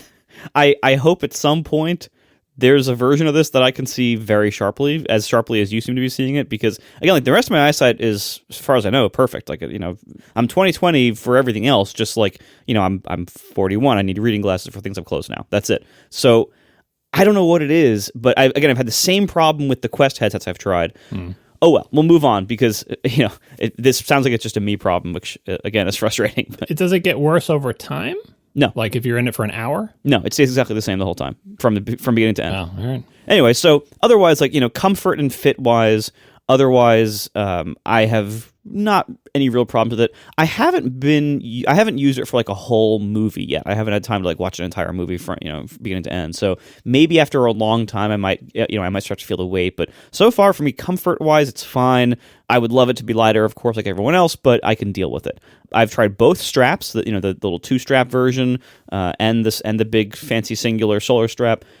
They're both totally fine for me in different ways. Neither one of them seems to have any major problems on me, so that's good. I mean, it's probably, you know, I have neither hair nor makeup, so that helps, I think, with all the strap issues. But otherwise, like, that's been fine. Moving on to the TV and movies a little bit, you know, as I was just saying, like, it was actually fairly difficult for me to watch what you're describing, like the 3D immersive videos, like that have like the 180-degree field of view. Because two reasons I think I've had trouble with them. So I watched Alicia Keys. I watched the Highline. I think there was one more that I watched. Oh, the dinosaur one with like those weird like bird dinosaur things in the sand. The problem, I have two issues with these. Number one is that what they're shooting looks like a 3D scene that you are freely in and can look around, because it's the 180-degree field of view. But it was still shot with cinematic cameras in a cinematic style. And what that means is there is shallow depth of field very frequently, because that's how things are shot on video. And that's partly optics, it's partly a creative choice, but there are certain things in the video that the filmmaker chose to make in focus in each scene, and certain things that they didn't. But if you're looking at a scene that takes up your entire field of view and that you feel immersed in, I kind of feel like I should be able to look around the scene and look at anything, and what I'm looking at should be naturally in focus the way it would be if I was there looking at it. I meant to mention that a lot. The most convincing 3D ones I've seen, and I also think their environments benefit from essentially having a really narrow aperture in camera thing, where the depth of field is huge. What that means is that things are in focus 1 foot from you, 2 feet, 5 feet, 10 feet, all in focus, because the aperture on the camera is very narrow, and the only rays of light that go in it are the ones that are sort of collinear. But anyway, like, that works best for exactly that reason, because unless it's not clear, where it tracks where you look, but as we've discussed at length in the past, the focal distance is always the same. And yeah, it knows where you're looking, but it does not currently change the focus. Like, you could have like a light field video or something that could change the focus, but that's not how this works, right? So when you're looking at the video, you look at that blurry part, it is never going to not be blurry. It's blurry in the video. It's a H.265 compressed file. It's playing for each of your eyes, and that video you're looking at, you can look at it all you want. It's going to be exactly as blurry as it is in that encoded video file. And the environments, like by the lakeside type thing, I think part of the reason they look so amazing is they've somehow taken it so that like everything is in focus. The dirt under your feet is in focus. Well, those environments are rendered. They're not video. Yeah, there you go. That's why. Like, our friend Steve Troughton Smith like found like they're all like, you know, I think they're like, you know, reality 3D whatever scenes. Like, yeah. So the reason the environments look so good because if you think about it for a second, it makes sense. In those environments, you can shift your head around a little bit to, like, you know, you can shift your head left, right, in, out, and the view of the environment, you can like kind of look around the edge of the rock that you're next to or whatever. So, which you can't do in recorded 2D video, right? So it kind of has to be a 3D rendered environment, or have some other kind of ridiculous, or some other kind of composite. I don't actually know how they're doing it. Yeah, but whatever it is, like the environments that you can, like, you know, set as your background, those seem to be just 3D renders of very high quality, you know. So maybe they captured it with some really good cameras and then modeled it after, who knows. But those are renders, not videos. When I'm actually watching videos, I find that I have this problem a lot where, like, what I'm focusing on is not what they focused on, and it kind of breaks the illusion for me and makes me feel like I almost like feel like I'm getting eye strain trying to watch it. Yeah, maybe that's also one of the problems with like the Mario movie, was it's a similar type of thing. There's like shallow depth of field in a particular shot or whatever, and it looks 3D-ish, but it's the same thing when, if you watch any 3D movie in the theater, it's exactly the same problem. If you decide that what you're interested in is something that is not in focus, it will never be in focus because it is just one flat video.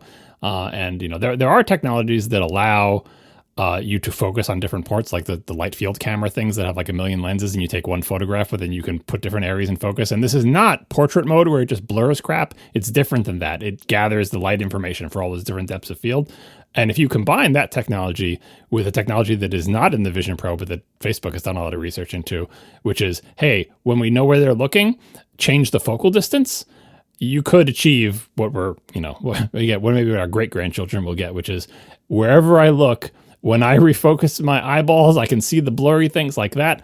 That is technologically within our reach, but it would cost, $20,000 and still kind of be janky. So Apple kind of hit the sweet spot here where it's like fixed focal distance. The stuff that looks best is the stuff that's in focus and everywhere. And if you look at something that's not like that, it'll be like watching, Avatar in the movie theater where, some things are going to be out of focus. Don't spend time staring at them. Yeah.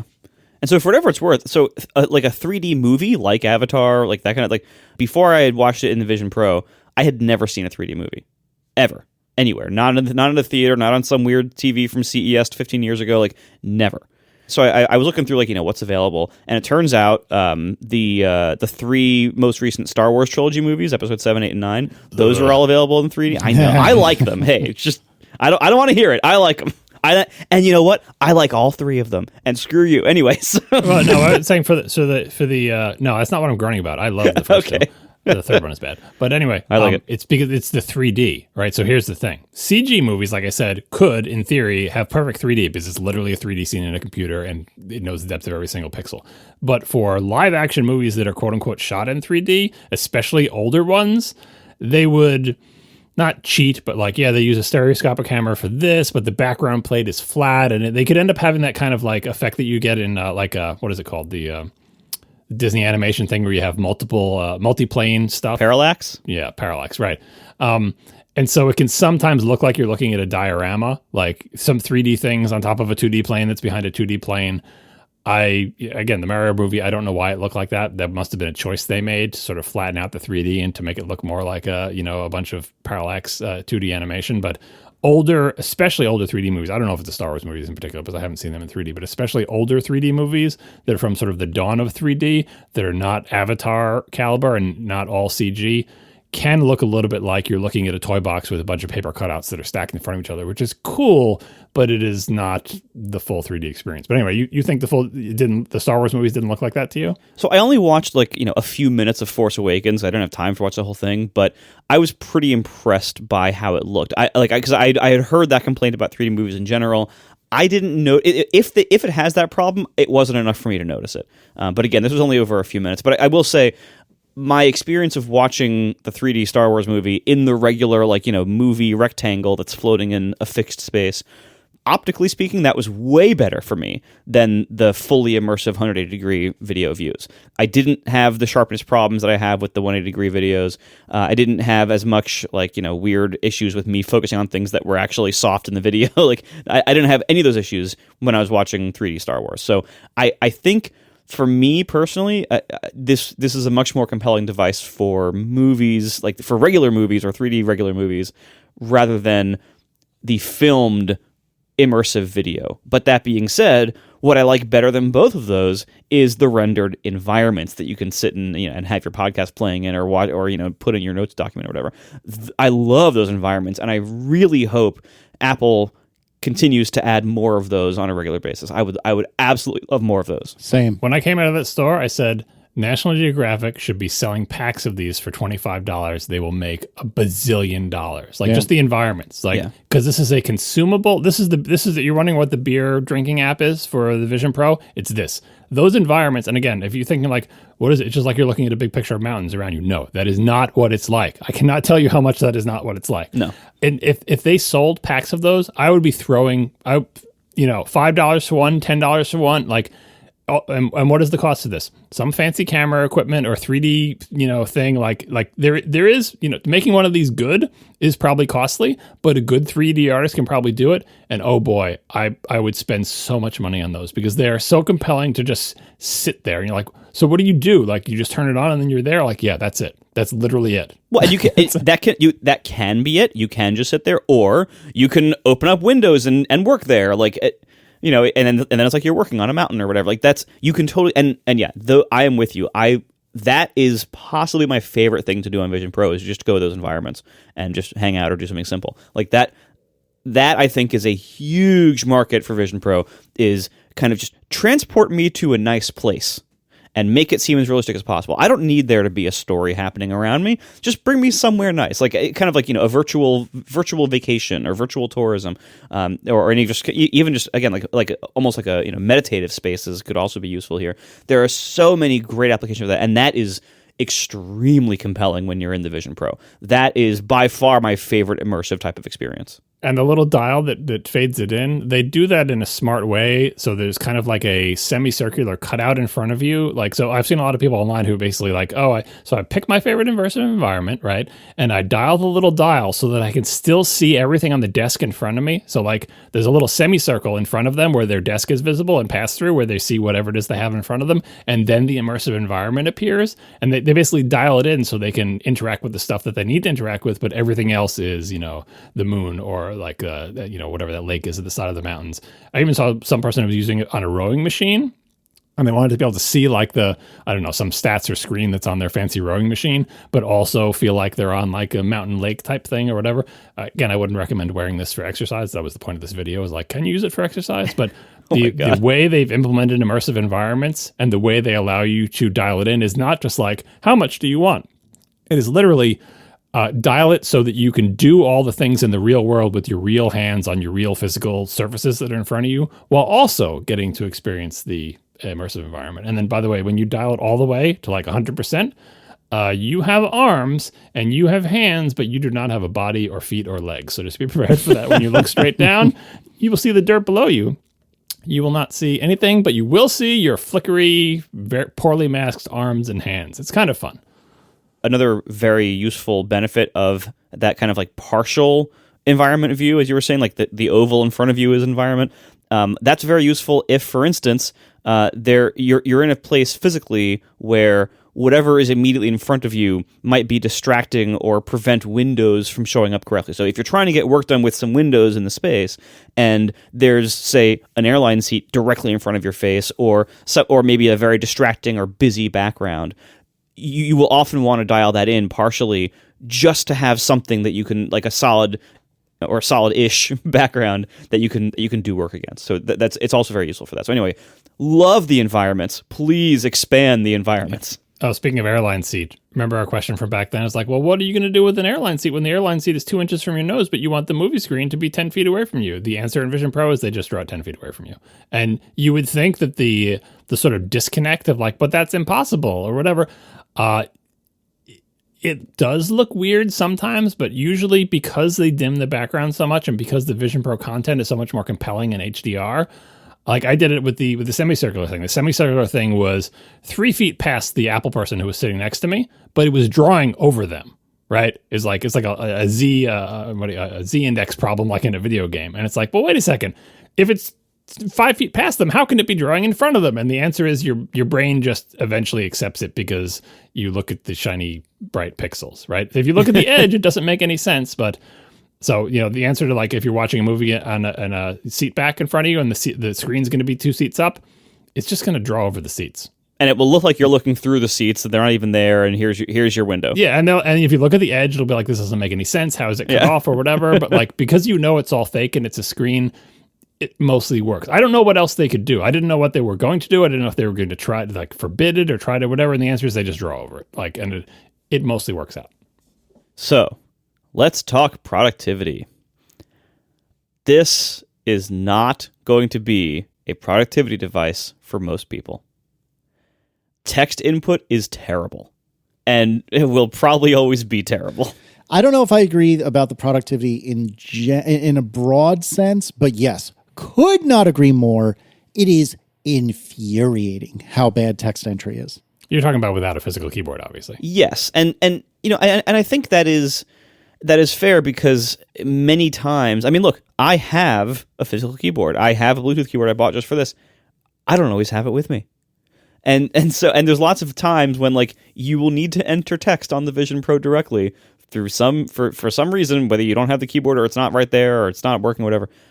Text input is very bad. Now, some of this can be tweaked a little bit here and there, but I think a lot of it is just inherent to the physical realities of what you're doing. So this is never going to be, I think, as good of a text input platform as, say, a Mac or even an iPad with a keyboard, because what you don't realize with text input is not just typing. It's also things like moving the cursor, selecting things, moving text, cut, copy, paste, all that's, all the different stuff that you do with the text as you're working with it. So combination of typing and all of that other stuff. And in the Vision environment, it is rough. Even with a keyboard makes it a lot better, but it still doesn't make it good because all of that manipulation stuff is still all pretty rough. This is going to be a problem for a lot of people. And by the way, I mentioned that you have arms and you have hands. One thing you don't have is a keyboard because it does not even attempt to mask it out. So if you dial that environment in, so it's taking up where your keyboard would be, you'll see your hands. You won't see your keyboard. Yeah. One other kind of inherent problem that I've had so far, and I think some of this will get better over time and some of it won't, is that the eye tracking and gesture-based system, in my experience, and a number of viewers have mentioned this, it is not super reliable. Like, it works well enough in the sense that, like, most of the taps that you do and most of the places you look with your eyes will be correct. But there's a very huge difference between most and all. And, when you are operating precise PC and Mac input devices, keyboards, mice, trackpads, like, they're all pretty precise and they're all extremely reliable. Butterfly keyboard accepted, but we're past that era now, thank God. So part of the reason why the butterfly keyboard was so infuriating was that even if it would make an error like 0.1% of the time, it turns out you type keys a lot, and so that would add up, and it would actually be very annoying or very destructive to your workflow if you had even that tiny of an error rate. The Vision Pro is trying to read all these kind of real-world squishy analog inputs that you're doing with your hands and where you're looking with your eyes, and trying to create a very reliable input method from that. And they've done a really good job with what they can do, but the physical reality of that is that that's never going to be as precise and as reliable as the other input devices that we're accustomed to in the PC world. So I have found personally, some of this I think is habits that I can improve as I learn to use the device better. For instance, John, you mentioned this earlier, that like when I look at an eye target in Vision OS, I will look at it and I will begin to do the tap gesture with my fingers. And as I'm doing that, I am moving my eyes to the next thing. Yeah. Yep. And then I click the wrong thing. Because by the time my fingers actually reach each other, my eyes have actually moved slightly over, on the way to the next thing I'm doing. I haven't realized it because it's just like subconscious. Like I think, look, click, move, and it takes a while, and everyone's reporting this. I think it takes a while for you to realize as the user, like, wait, no, my eyes are the pointer, and therefore I have to keep looking at this thing until the tap is registered. Then I can move my eyes, and that is very different from any other computing device we've ever used. So that both slows me down, and combined with the squishy analog factors, it increases my error rate. So I'm frequently clicking the wrong thing. It's not just the fact that you have to keep looking at it. Like, remember those heat map things where they're like, let's see where people are looking on this web page so we can optimize it or whatever. Mm-hmm. One thing is that you'll realize that I realized when I was doing like menu selections, it's not just that I have to remember to keep looking at the thing. One thing that apparently I do, and I imagine other people do, is, hey, when a menu pops up with a bunch of different choices, even though I know the one I want is whatever, I scan them all. And even when I'm about to select the one, like, I would see my selection going up, down, up, down, up. And it's because I realized I'm looking at what all the choices are. If I was doing this on the Mac, the menu would come up, and what would happen is my cursor would make a beeline for the one that I want to click while my eyes scanned all the other options, especially if it's an app that I've never used, right? And in Vision Pro, that is not helpful because your selection in the menu of 7 items is going top, bottom, top, bottom, top, bottom. And you're like, but no, and it's like, you don't realize that your eyes essentially scan things to like, especially again, using an app for the first time. What are all the options? While I'm going, because I said, now go into that menu and select the whatever. And I'm going and I'm selecting, but I'm also scanning them all. And it's like conflict because your eyes are for scanning, but now your eyes are also the pointer, and they can't be both at once. Along with a few other like, just physical and design considerations, that I think is the biggest hindrance to me so far whenever I've tried to do productivity work with this, whether it's just basic email or notes or even Safari, YouTube, like all this other stuff. There's so much stuff where I'm kind of trying to bounce between different windows or do something in an app, and that eye tracking mechanic gets in my way and creates a lot of error. So first of all, I can strongly encourage developers out there, as you design for Vision OS, undo. Please support undo. It is very important because I think this is, especially as people are new to it, I think it's going to have pretty high error rates of input. But more generally with productivity tasks too. So you have pretty rough text input. You have kind of coarse-grained and kind of not great reliability on pointer input. That hurts it in some areas. What I think also hurts it is kind of accounting for that and accounting for the space you're in. The controls and the layouts in Vision OS for productivity apps, everything has to be very chunky and fairly low information density. It feels a lot like I'm using apps on my Apple TV, but with more advanced input and larger screen space. I wouldn't want to do certain kinds of work this way. What we're accustomed to in the PC and Mac world is high resolution, highly precise, highly reliable inputs and outputs. And that's not what we have here. We have a lot of other advantages here, but those aren't among them.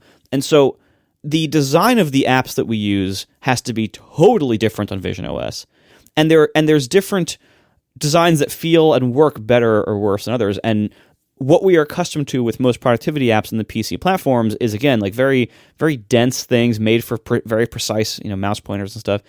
And that just doesn't work in Vision OS. Everything in Vision OS has to be very similar to like a very blown up iPad design. For instance, one of the questions I had early on with like all of our friends who got press time was I asked them all in June, like, hey, how is scrolling, especially vertical scrolling? Because so much of app design in the modern world based on phones is based on lots of vertical scrolling. I had suspected that it might be clumsy on Vision Pro. And now that I've been using Vision Pro, I can tell you for sure, it works, but yeah, it is clumsy. You're not going to want to like be browsing a social feed by vertical scrolling constantly on a Vision Pro. It's tedious, and it's not nearly as nice or direct or reliable as doing it on a phone screen. Yeah, I mentioned that in my blog post, which I wrote the blog post obviously before I'd ever used Vision Pro, and also before I'd read any reviews or seen any review videos and stuff. And so I intentionally tempered what I said to not be too sensational or adamant. But in my heart, I knew everything that Marco was saying. I'm like, this is totally how it's going to be. But I'm like, hey, you haven't tried it. Don't come out and say it's definitely going to be this way. You don't know. So if you look at what I wrote, like in the last few paragraphs and the things that I say them in a nice way. But what I'm trying to say is like, this is not going to be like flick. I think they make the comparison, flicking your thumb on your phone to scroll. And I also gave myself a hedge, but I said, this is also not going to be like 1984 and I grab my mouse and I grab a menu, right? Because the directness of that connection, even though it's not direct, you're on a mouse, the mouse is on a mouse pad and the cursor's on your screen, it's sort of mechanically close enough that within 5 minutes, my 8-year-old mind, I was grabbing the file menu with my hand, right? And as I try to explain without going on too much in my old man mode, grabbing things with your hand is something we learn to do from birth because it's important to live our lives and feed ourselves and navigate the world. Seeing something and grabbing it with your hand, we're all really good at that because we have to be, because we have bodies and we live in a world. And to the extent a computer interface can take advantage of that, it's awesome and it feels efficient. The phone, even better. We see the thing we want and we touch it with our stupid meat fingers. Flick scrolling with your thumb on the phone, just such a beautiful combination of real spatial computing. We already know how to do all that stuff with our hands. They make the images on the screen pretend like they have inertia, and it makes sense to our little monkey brains, right? and it is just so satisfying. And pinch scrolling in Vision OS is not that. And same thing with the resizing, that you have to look, like that you can't just grab the window. We're real good at reaching out and grabbing the corner of the window and yanking it, but that's not how Vision OS works. It might someday, but today it does not. And so it kind of reminds me of like, very often when I use my phone or my iPad, if I have to do something complicated with my computer, I feel like I'm using my computer with mittens. Like, I just need to get to my Mac. Even if it's just like to get arrow keys and to be able to, just text manipulation. And I got to have 3 browser windows, and I have a file that I want to save this, and I want to convert it to this, and I want to put it into this document, and I want to put it in this folder on my website. And then, like, it's just so much easier to do it on the Mac because I feel like my hands are in there, in the Mac, with like these high fidelity interfaces of the keyboard and the mouse. And you'd be like, that's not direct manipulation. You're using a thing down there and your screen's up there. It is so much more direct than the quote unquote spatial computing of the Vision Pro, because the Vision Pro does not ask us to manipulate things with our hands the way we manipulate a keyboard and mouse. Now, yeah, you can use a keyboard and mouse with Vision Pro, and as I said in my article, it could be that the full solution is really, hey, this screen tech combined with plain old boring keyboard and mouse. But trying to use the Vision Pro without a keyboard, without a mouse, without a pointer, just using your fingers gesturing in space where they never ask you to grab anything. And by the way, if you were to grab it, it wouldn't be there because it's not real, unlike the mouse and keyboard, which you can feel. It is so much less efficient, less direct, and less quote unquote spatial than moving windows around on your Mac with a trackpad or a mouse. It doesn't mean that it's bad, and the screen, obviously, as I said in the post, the Vision Pro can do things that the Mac absolutely cannot. But being really efficient for doing like text editing or moving files around, or even just resizing or moving windows, which I love to do, the Vision Pro has a long way to go there. It doesn't mean that it's bad or doomed or whatever, but I do kind of feel like your impression, Marco, of obviously you use it way longer than I have, and I'm glad to hear, like, that's what I imagined it would be like if I had one of these in my house and had to use it for an hour. I felt like I would feel like what you just described. And I mean, I use it for 30 minutes. Again, I don't want to come down too strongly on it. I was mostly wowed by the visuals, but like if trying to do stuff on my phone or my iPad is like wearing mittens, trying to do stuff in Vision Pro is kind of like wearing a straitjacket or with one arm tied behind your back, or maybe sending messages to someone and asking them to do it. Wow. Like it's amazing that it works at all, but I cannot imagine trying to do any of my computer stuff in that environment. That's before even getting to the stuff that you were talking about with information density, because again, I didn't have enough experience to know if that's like just Apple's apps or if it's, like it's whatever. But like even setting that aside, I don't feel like my hands are in there doing stuff in the same way that I do and even on like the iPad and the phone. Like that's as direct as you can get. I see stuff, I push my finger on it, I move my finger, like that becomes so second nature and feels so efficient right up until we have to do anything involving text editing, which again is a separate issue. But like the way you mentioned text editing, I feel like that on the software keyboards on the phone and the iPad, and I can actually touch those, unlike the one in Vision OS, which you can't actually touch because it's not there. And on the spatial design front too, everything optically, as we've discussed both earlier this episode and also in previous episodes, it's all kind of optimized for that like 1.3 meters away from you focal distance, and the whole system is designed around that, of course, because if you have a lot of stuff that's much closer than that, you do risk getting eye strain from VAC, again, as we've discussed. So if you think about it, like you're using all of these apps at greater than arm's distance away, and so the design of them is very big and chunky also, and you are limited when you're having things be that far away naturally, and again, if you put everything closer to you, you're also not only risking eye strain, but like the displays aren't actually high resolution enough to make that look very good a lot of times. Anyway, so you're going to be operating mostly like at that distance. Things are going to be placed at that radius around you by default, and you're going to be operating mostly that distance. Well, with the information density of the apps, even if you set them to their smallest setting of it's kind of like a display size setting for how big content should be, even at the smallest setting, apps and windows are huge. So while you have the whole room around you and the whole space in front of you and everything to place them, you can't actually fit that much on screen, or rather in your viewport. You can't actually fit that much without having to like turn your whole body around different parts of the room. But, like, if you're just going to face generally forward and try to fill, whatever like 90-ish degrees that are ideal for you to be looking at, you're not going to be able to fit that much on screen. And if you make things smaller, the distance that they are placed away from you, it will start to look too small, and you'll start to like have to squint to see things. So this is an environment that is not made for a lot of information dense and control dense apps. That's what productivity typically requires.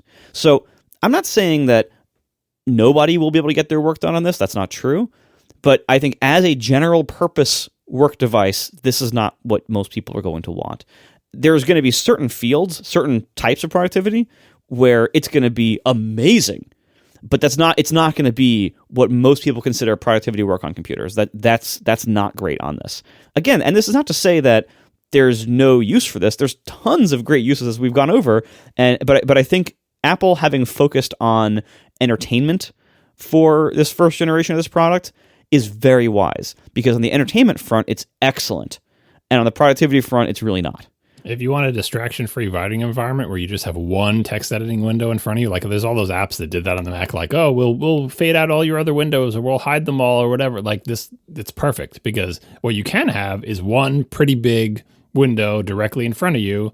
And if you're just writing text and you want that distraction of your environment and you want to be on the moon and you just have your text editing window and you have a physical keyboard, you're off to the races. That is your productivity environment. But when Marcus says productivity, he's like, what if you're like doing something on the ATP CMS and you're editing HTML and BB edit and you've got a web browser window open to preview and you're making images in Photoshop and then you're saving them and then you're putting them in the folder and then copying them into the Git directory and making directories for the file, and then you're going back and reloading it and then you've got Docker running, right? Like, that's too much. It doesn't even have to be that complicated. Even just like if you're going to have like 4 apps open where you're like moving data between them, like even if it's just as simple as like notes, email, photos, and a web browser, like that. This is it doesn't have to be like a nerdy developer workflow to run into problems here. Even regular like office work and email and stuff like that, you will hit these issues. And it's not that you can't do it. You'll feel less efficient. Yeah, and I think you will very quickly go back to doing it on a PC or even an iPad. Like I think you'll find that a lot better. You'll feel less efficient. You'll be turning your head and or rotating your seat much more than you thought you might. And it will, like, it's why I'll do a certain amount of things on my iPad and my phone, but at a certain point I get frustrated and I just get up and leave the room, get off my butt, leave the room I'm in, walk to my Mac, and then it's like, it's like flying. And you might be saying, oh, it's because you're old and you're used to the computer or whatever. That's not it. Like, this is what I try to get on the spatial computing post. Like, there is the efficiency of humans doing things increases to the degree that we can leverage abilities that we have essentially innately, like the ability to find things with our hands and feel them and move them around. And the farther we get from that, the more sort of like remote we are from that, the more we feel like we're steering a thing that's moving a thing, the less efficient it feels. Because then some part of our brain is working on that part of it. Whereas when you're using your phone, which is the newer device, so that it's not just because I'm old and used to Macs, the phone is the newer device, and yet flick scrolling. How many people have you had to teach to flick scroll? People pick that up faster than they pick up like breastfeeding. Like it's just like that was referencing a thing of like intuitive interfaces from like Tognazini interfaces or whatever. Like Tognazini, I always get his name wrong. The interface had to be intuitive, and the idea is like they don't have to be taught. You just innately know how to do them. And the counter saying to that back in the 80s was the only thing that's intuitive is the nipple. Like, what thing do you not need to be taught? You don't need to teach a baby to breastfeed, which is not really true if you've ever had a baby. But anyway, that was the idea. Nothing can ever be intuitive, as in you're already born knowing it. But our genes are nicely designed to let us learn to manipulate the world around us with our hands eventually when we stop being useless little babies. And that's because the ones that did that less well didn't pass on their genes, right? So we're all here in the 3D world with our meat bodies, and grabbing things, seeing things with our hands and grabbing them and manipulating them is something that we do not need to spend much mental energy on once we reach a certain age. And almost everything in Vision Pro is not like that. One thing that is like that is looking around in wonder at the amazing things we're seeing. We're great at that. But doing the gesture to scroll with the little pinchy thing, so far from flick scrolling through Twitter with your thumb. So far from that. Yeah. So, kind of building off the productivity limitations and trade-offs here with, sizing and density and everything, it leads me into Mac screen sharing. This is the feature where you can project a Mac screen into Vision Pro, give it a large screen, make it 10 feet wide or whatever, whatever you want to do with it. I know this is an area that a lot of people thought and hoped that would revolutionize their life, and I think it's kind of getting mixed reviews, and I think there's good reason for that. In my experience, I did this for a few hours the other day, trying to just get some work done on my Mac. In this mode where I'm in the Vision Pro looking at a large screen that is being projected from my laptop because I was away from my main office, so I'm like, this is perfect. I'm staying at this house for a little while. I'm like, this is great. I can just have my laptop and not bring my XDR because it would be large and cumbersome to do that, and I can just have my laptop and I'll use the screen in the Vision Pro. Perfect. I'm not going to be doing this very frequently. It's just too blurry. Everything is blurry. Everything.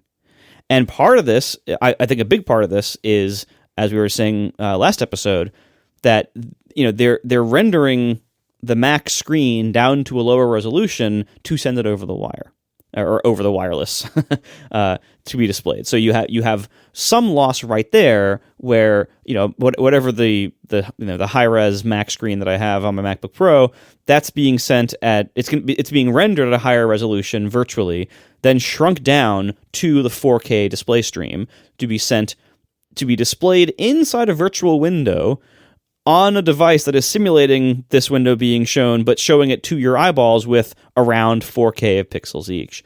So there's a lot of scaling and reduction of detail going on in this process, in this pipeline.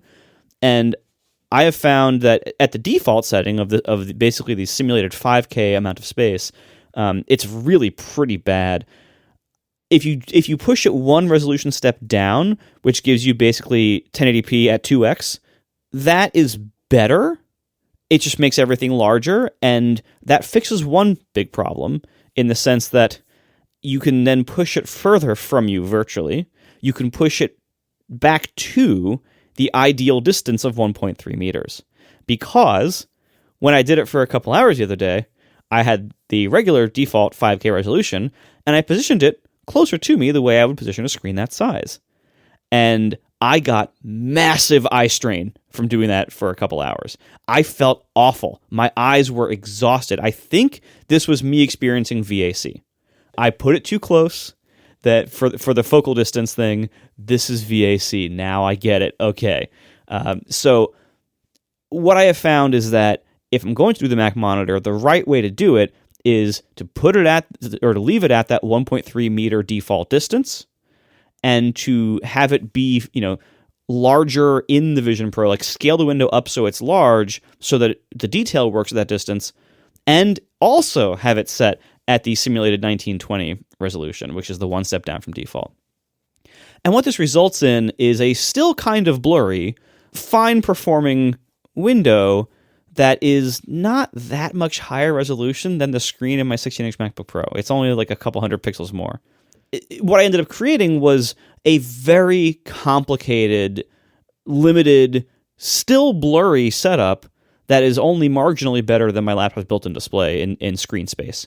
And so to me, that is just not worth it. It was, there's too many downsides, there's too many gotchas, there's too many what-ifs, and also the reality is, having carried both the Vision Pro and my 16-inch laptop in the same backpack, it's heavy. Like this, it would have to be really great to have that be worth it. And for me, it's just not worth it.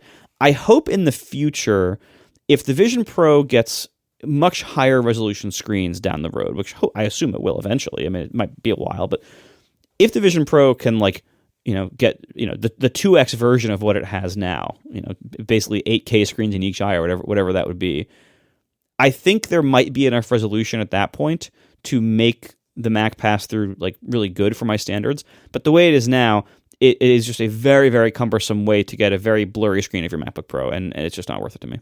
And it's not just the fact that it might be blurry. It's like the dream of having a big monitor, whether in real life or a virtual one, is that you can see more stuff, like that it is higher resolution. Like the XDR isn't just the same resolution as the Studio Display, but bigger. It has more pixels, and that means we can see more stuff, right? And in the Mac Retina world, there's whatever the standard PPI is, 200 and change or whatever.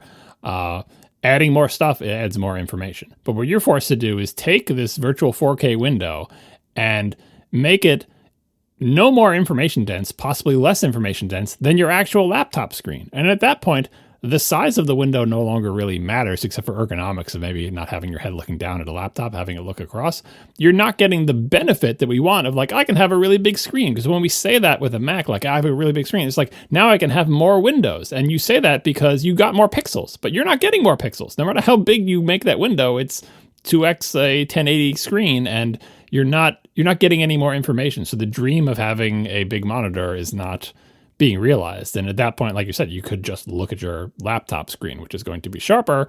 It's maybe ergonomically less good because, sort of looking down at your laptop that's attached to the keyboard is one of the many reasons the laptops are bad. But in Vision Pro, like, you separate that. The keyboard is down here by your hand and the laptop is ergonomically directly in front of you. And that may be better, but it's not like what people want out of the experience is like, I can't have a big Mac monitor with me all the time, but I can have this, and this is a big Mac monitor. And no, it's not a big Mac monitor. It's a Mac monitor. It's not that big. And, currently, those of us outside Apple can only have one of them. Supposedly, internally, they have a thing that can show two Mac screens, which would, I think, help a little bit, because then having two 1080 screens, that's definitely something you don't have with a laptop. I can't remember with you, but honestly, I don't know how much that would help because like to avoid what I think is my VAC problem, I have to make the screen so big because it's like simulated further away. It's far away, yeah. That like I don't even know if I would necessarily have a lot of comfortable room to have two of them in my field of view at once. Like because the way it feels comfortable to avoid VAC, it almost feels like you are using your computer on a large TV. Mm-hmm. Like if you ever wired it with HDMI to a big TV, it feels a lot like that. And so I don't know if that would solve my problem. I don't know how people use dual monitors all the time anyway, as I don't like the head turning. That's just why I like the one big monitor. But yeah, I would imagine you have to turn your head. And at least, because again, that is another advantage that the Vision Pro has that a laptop doesn't, or is that you don't have to take up physical space with it. So if you do have two monitors, you can have one over there and one over here, and you just turn or swivel your seat, and now you've got double the information, both equally dense, which is better than just one of them. Again, you can't even do that now, although like the rumor is inside Apple you can do it, but someday we might be able to. But yeah, I think the solution to this is probably eventually going to be resolution, I suppose. So, but we're not quite there yet. All right, so that's actually a really good time for me to jump in because I have thoughts about Mac Virtual Display and just generally thoughts about the device. I am not going to say that anything you've said is wrong or incorrect, particularly for you and, the way your eyes work and so on and so forth. Comma. I fucking love Mac Virtual Display. I have admittedly used it very briefly. I have not had a 2-hour session with it. So consider your source here. It has been very brief sessions here and there, but it has been incredible. I think some of the difference and some of the reason I'm so excited about this is because I willingly chose a 14-inch laptop. I don't have a 16-inch laptop, so I have considerably less screen real estate than you do. Additionally, I just happen to be traveling, which is not too dissimilar from what you're working with your, temporary housing and all that. But I was in a hotel room. You know how often it is I have a nice 4K display in a hotel room? Friggin' never. Literally never. So I thought it was tremendous. I loved that I could make the screen hilariously large. Yes, that does mean I need to move my neck and twist my head and move my head around in order to see everything. Don't care. It was all gigantic. So no matter how bad my eyes are, and I really don't think that I had problem with crispness in terms of the device. I think it's just because I need things to be a little bit bigger because I'm old and because I have terrible eyes. And so anyways, I could have a physically gigantic 4K resolution screen right in front of me. And then I can put the Vision OS Slack on one side of it. This is what my blog post was about, right before it came out. I can put messages on the other side. I can put Safari above or to the further to the side. I can put a freaking video. I can watch Wakanda Forever. I keep picking on that because that's when I watch it. I can watch Wakanda Forever off in the corner. Whatever, man. I've got infinite canvas, baby. I can put whatever, wherever. And it is great. The other thing is, holy flipping crap. How does universal control work as well as it does? It is not perfect, but it is astonishing how good a job it does. Because what you're doing, universal control, means you can use your Mac's keyboard and your Mac's mouse to control things even within Vision OS, just like you can with an iPad, right?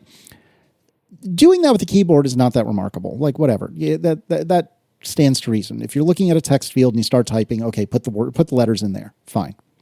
However, the pointer is so good. And the thing that's good about it, like, of course, it's just a mouse pointer. Like, it looks like an iPad pointer within one window. You look at another window, there's the pointer. Sometimes, usually, you can go between windows. I don't know. It's in 3D space. I don't know how. I guess I am looking, and maybe that's what it's doing, and I'm attributing to magic what's really just my own gaze, but it feels like freaking magic. It is so good.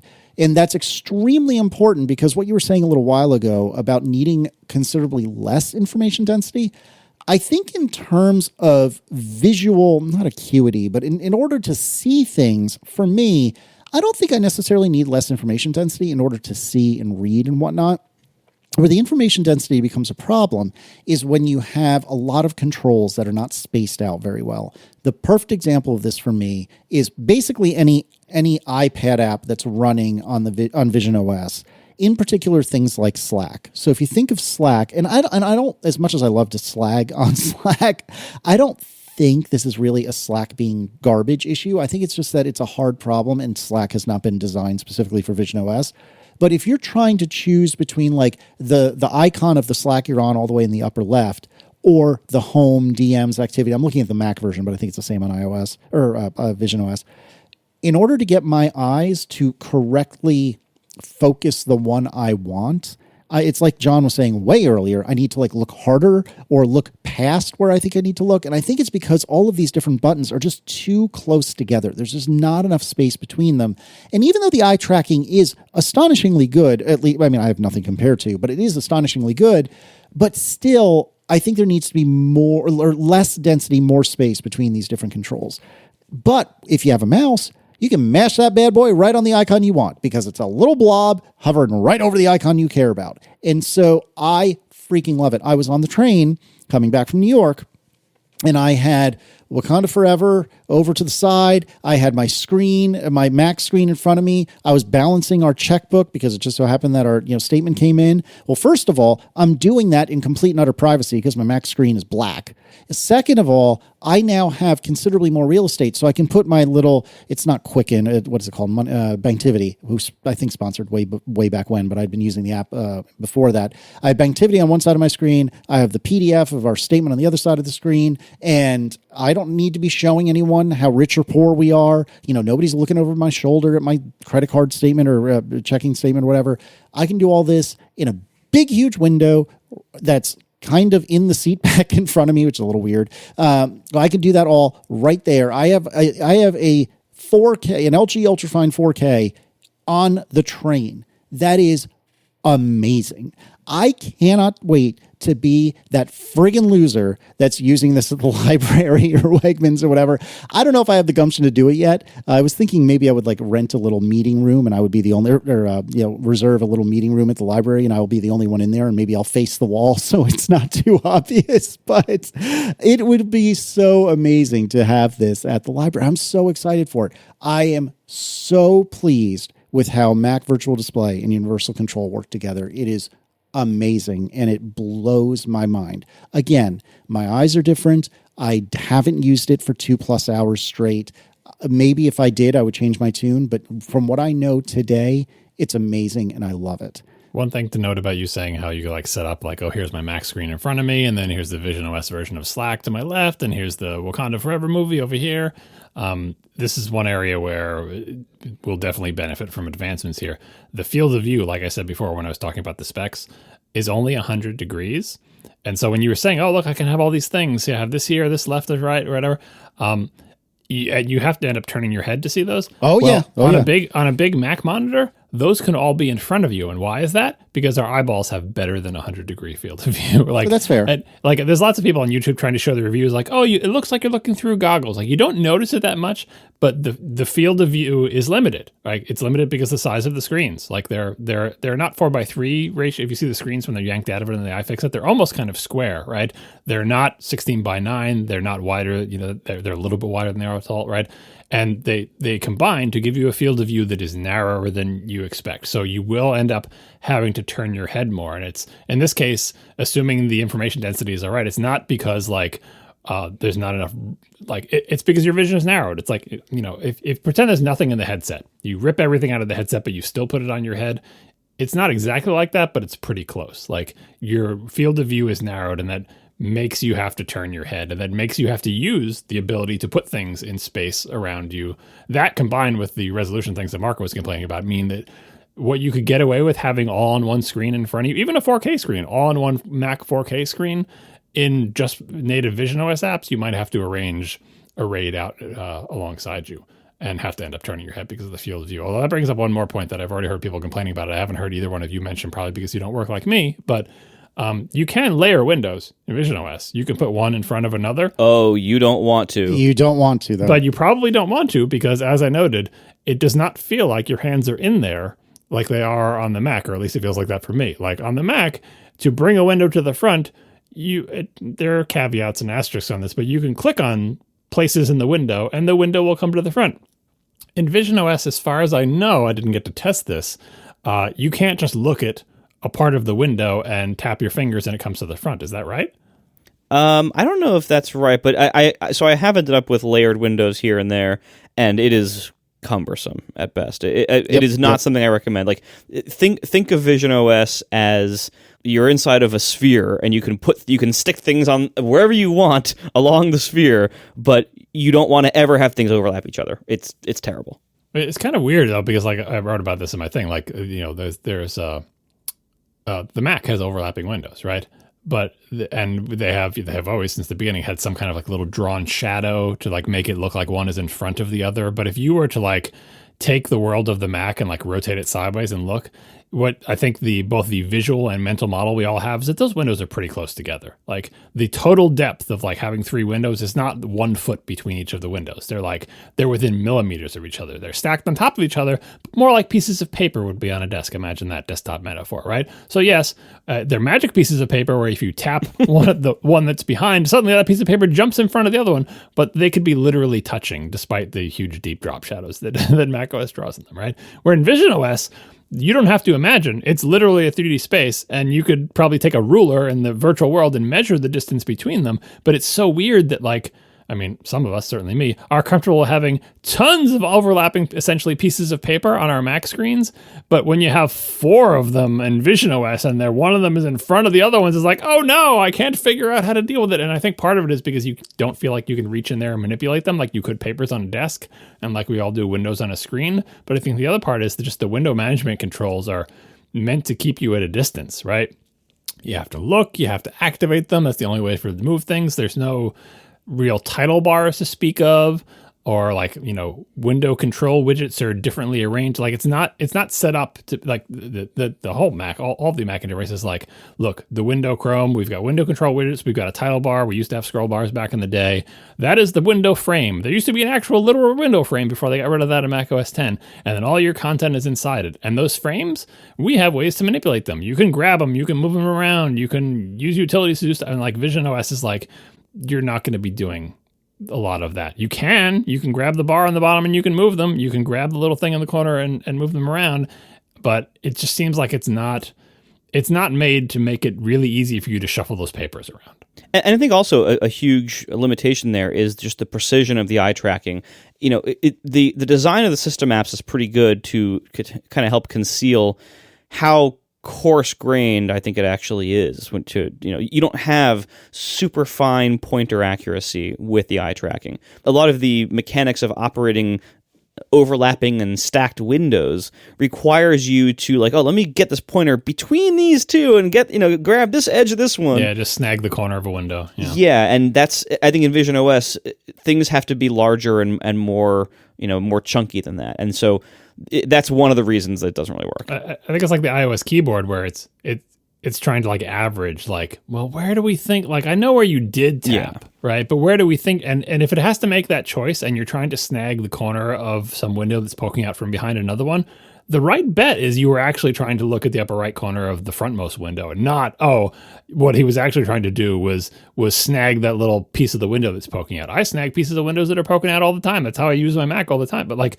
that's, if you were to guess, like if you just had an average probability cloud based on where you're looking, which I imagine if there was like a debug mode, you could see like the actual like giant point cloud of where your eyeballs are racing all over the place and it has to average them together and kind of guess like the iOS keyboard. Yeah, but what did they mean to look at? It's always going to guess the top right corner of the frontmost window. It is never going to guess the 2 pixels of the window that's behind it.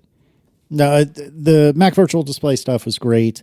I really, really like the idea of spatial computing. Maybe it's a gimmick, and maybe I'll get over it quickly. But again, on the train, and I think in the post show, we're going to briefly talk about my train experience because there's a couple of funny things that happened. But on the train, at one point, I was watching the movie, and to my right-hand side, I put Apple Maps, watching myself, come down the East Coast so I could see where I was.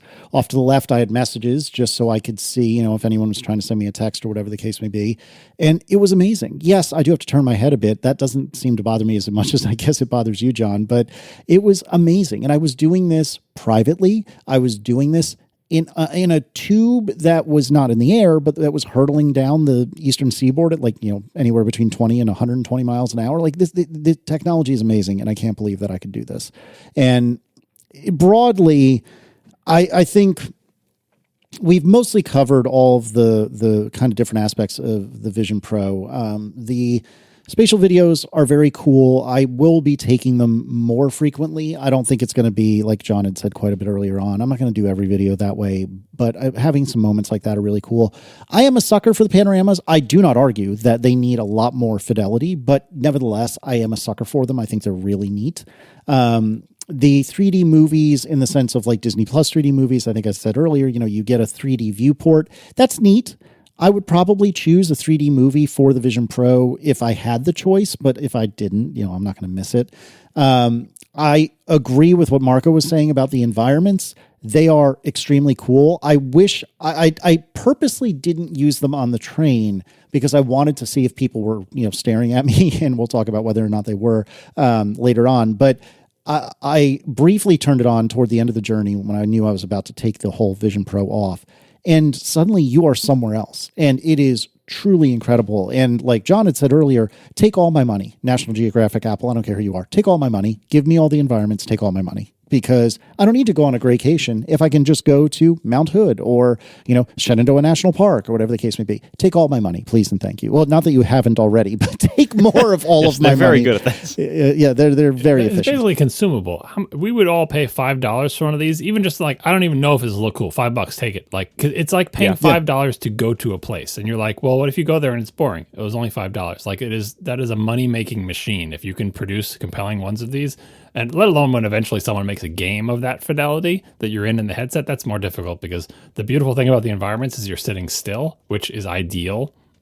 Once things start moving around and, there's anyone who's played VR games knows the difficulty of the virtual world coming in conflict with your physical world and you walking into walls or hitting your coffee table and stuff like that. But sitting still in the middle of one of these places is like the platonic ideal of like, look, you're in the sweet spot. Sell me these things for $5. Make $1 million.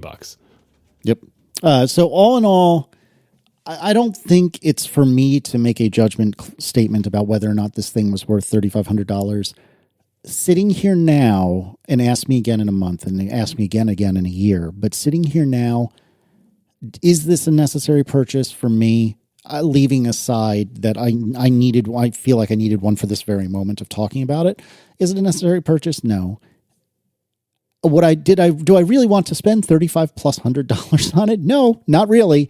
But it is so cool. And, how lucky are we to be alive right now that this is what's being released? And yeah, everyone keeps saying, and I think half jokingly, half seriously, this is the worst that the Vision Pro will ever be. And that's true, but it is freaking cool and it is freaking amazing. And I am so thankful and lucky that we get to experience this. Not, we broadly, we, the three of us, I'm so thankful for it and so lucky that this is what's going on. And I don't think this is going to become the Accidental Vision Pro podcast, but we're probably going to have a season of it for the next few weeks because, oh my word, there's so much to say. There's so much to capture. There's so much to process. There's just so much here and I'm so excited.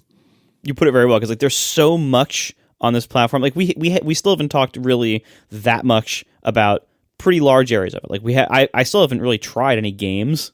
There's not that many to start with, but I still haven't tried any games. I still haven't watched an entire movie. We didn't even talk. I didn't talk too much about photo and video consumption and stuff like that. There's still so much to talk about here. Personas. Oh, you're right. Gosh, you're right. Yeah, that entire thing. We're going to be covering this over a few weeks. We're obviously running a little long tonight, but this is going to be a process that we cover over a few weeks, but. Or probably months, more likely. But I don't want to have to end on a negative note that because I said the productivity angle wasn't very good, because whenever something new comes out, we try to wedge it into what we already know. I've ranted about this before, but I'm going to do it again because it's important. When the iPad came out, everyone said we're going to stop buying computers. This will replace them. For some people, it might have. For most people, it didn't, and that's fine. Now we have another thing. When the watch came out, so many nerds were like, oh my God, this phone I have right now might be the last phone I ever buy because I'm just going to do everything on my watch. And then it turned out, no, we all still have phones, but some of us also have watches. And that's what this is.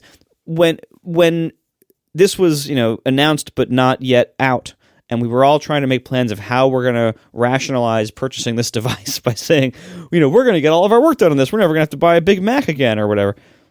I think that's wrong, but that doesn't mean it's a failure. It just means it's for other things mostly. There are some people who do all their work on iPads and don't buy laptops anymore. But most people who need laptop-style work still buy laptops to do it.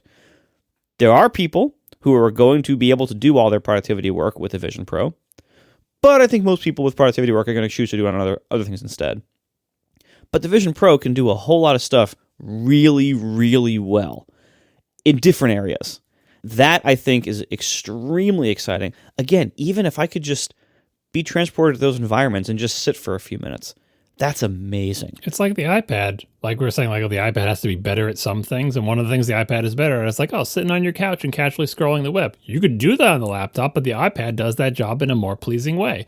The Vision Pro is exactly like that. A lot of things that you can do both on a Vision Pro and on a Mac and on an iPad, some of those, the Vision Pro does them the best, right? And I would argue looking at 3D video, clear winner. The other ones can't do it at all, so thumbs up, right? And I had a TV that used to be able to do it, and it sucked. So, right, it's like there's a competition among all the devices in your life of I can do this here, I can do this here, or I can do this here, but which one makes me want to do it on it? And the iPad is a perfect example of aren't you doing things that you could also do on your phone and that you could also do on your Mac? Why are you choosing to do them on the iPad? And you're well, the iPad screen is bigger than my phone, but it doesn't have a keyboard attached, and I can sit on the couch to do it, and it feels more comfortable. And it's all these nuanced reasons, but that you find yourself what do you choose to use your iPad for versus what you use your phone for versus what you use your computer for? People will naturally gravitate to wherever they are most comfortable doing that thing. And that's just with a bunch of rectangles that are screens that are different sizes. They're not even that different from each other. This is so different that the things that it does well, and there are things that it does well, it basically has no competition. There is no other thing that you own, unless you own other VR headsets, that can do this stuff at all. So I feel like the place in the ecosystem for devices like this, it's well carved out. The fact that the iPad could find a place when there was a rectangle that was slightly smaller that did all the same things is a testament to how easy it will be for this thing to find a place in people's lives once it doesn't cost $3,500 and weigh a ton. Yeah. All right, thanks to our sponsors this week, Squarespace and Trade Coffee. And thanks to our members who support us directly. You can join us at atp.fm/join, and we will talk to you next week. Now the show is over.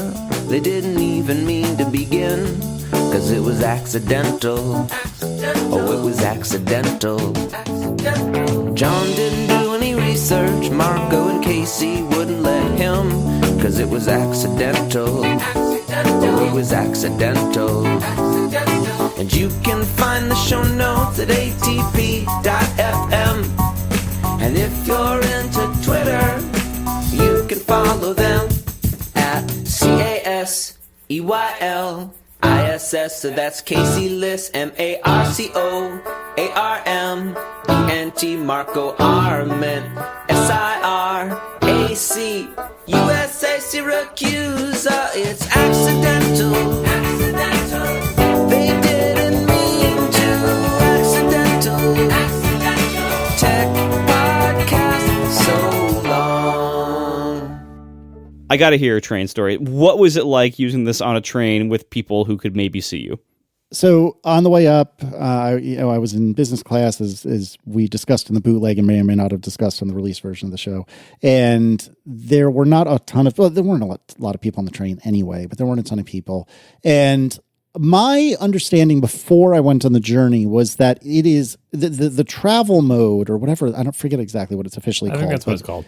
It's okay. So travel mode is, it wasn't clearly stated as far as I could tell until in the last couple of days, or maybe I just discovered it in the last couple of days, but it is not really travel mode. It's plane mode. It's called travel mode, to John's point, but it's actually plane mode. Because we already have something called airplane mode. Exactly. Yeah, exactly right. And so I talked to a couple of people on the inside who indicated to me, yeah, it might work on the train, but probably not. And so I tried it initially on the way from Richmond to DC, and that's relevant because at DC, you stop for a while, and I'll explain why in a minute. But I tried on the way to Richmond, from Richmond to DC, and you go into Control Center, maybe it's the thing. No, it is Control Center. You go into Control Center because there's like something before Control Center. I don't know what they call that, but then there's Control Center off of it. Yeah. Anyways, you go into Control Center, and I, tapped on the little airplane because I was turning on airplane mode. I didn't realize until the return trip that, no, you idiots, that's the turn off all the radios mode. I don't know what I was thinking.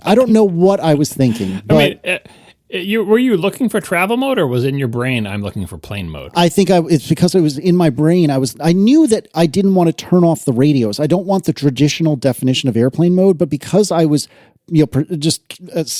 convinced and tunnel visioning on airplanes, I tapped or pinched on airplane mode, and I saw the radios turn off, but I still just didn't think twice about it because I'm a friggin' idiot. And so I put the thing on, I was able to do that, and it was getting kind of upset that I forget exactly what the dialogue says, but like tracking failed or something like that, and things are not going well. And then I turn on the airplane mode, which again, as I later realized, was not what I wanted. But at this point in the story, I don't realize that yet. And sure enough, like windows are bouncing all over the place. I'm to some degree bouncing all over the place. Like it's not great. It's not great at all. I think I had the thing on my face for a minute and a half, 2 minutes. And I was like, well, that's that. Well, we get to DC, and the way the trains work here or down here in Virginia, is that in Virginia, the commuter, or not computer, the travel train, the people train, actually travels on train tracks that are owned by the freight train company. So not only that, but the freight train company has no need for electric trains because, to my limited understanding, I don't know if they would work as well.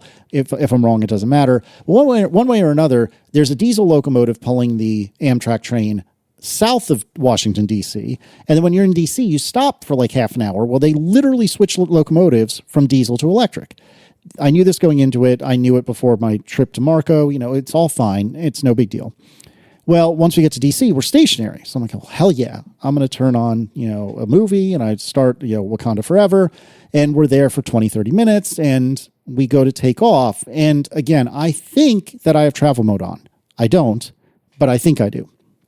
So we go to take off, and I don't know if you saw the Casey Neistat video, but he was on the New York City subway, and he was sitting, with his back to the outside of the car. So the car is moving laterally from his perspective. And when he took off, the screen just stayed behind. He just went through the center of the train of the subway car and stayed behind. It's very funny to see. I don't know if he had travel mode on or not. I really don't. But when we took off, immediately I went through the screen because the screen was in front of me and the screen stayed still as I went through the screen.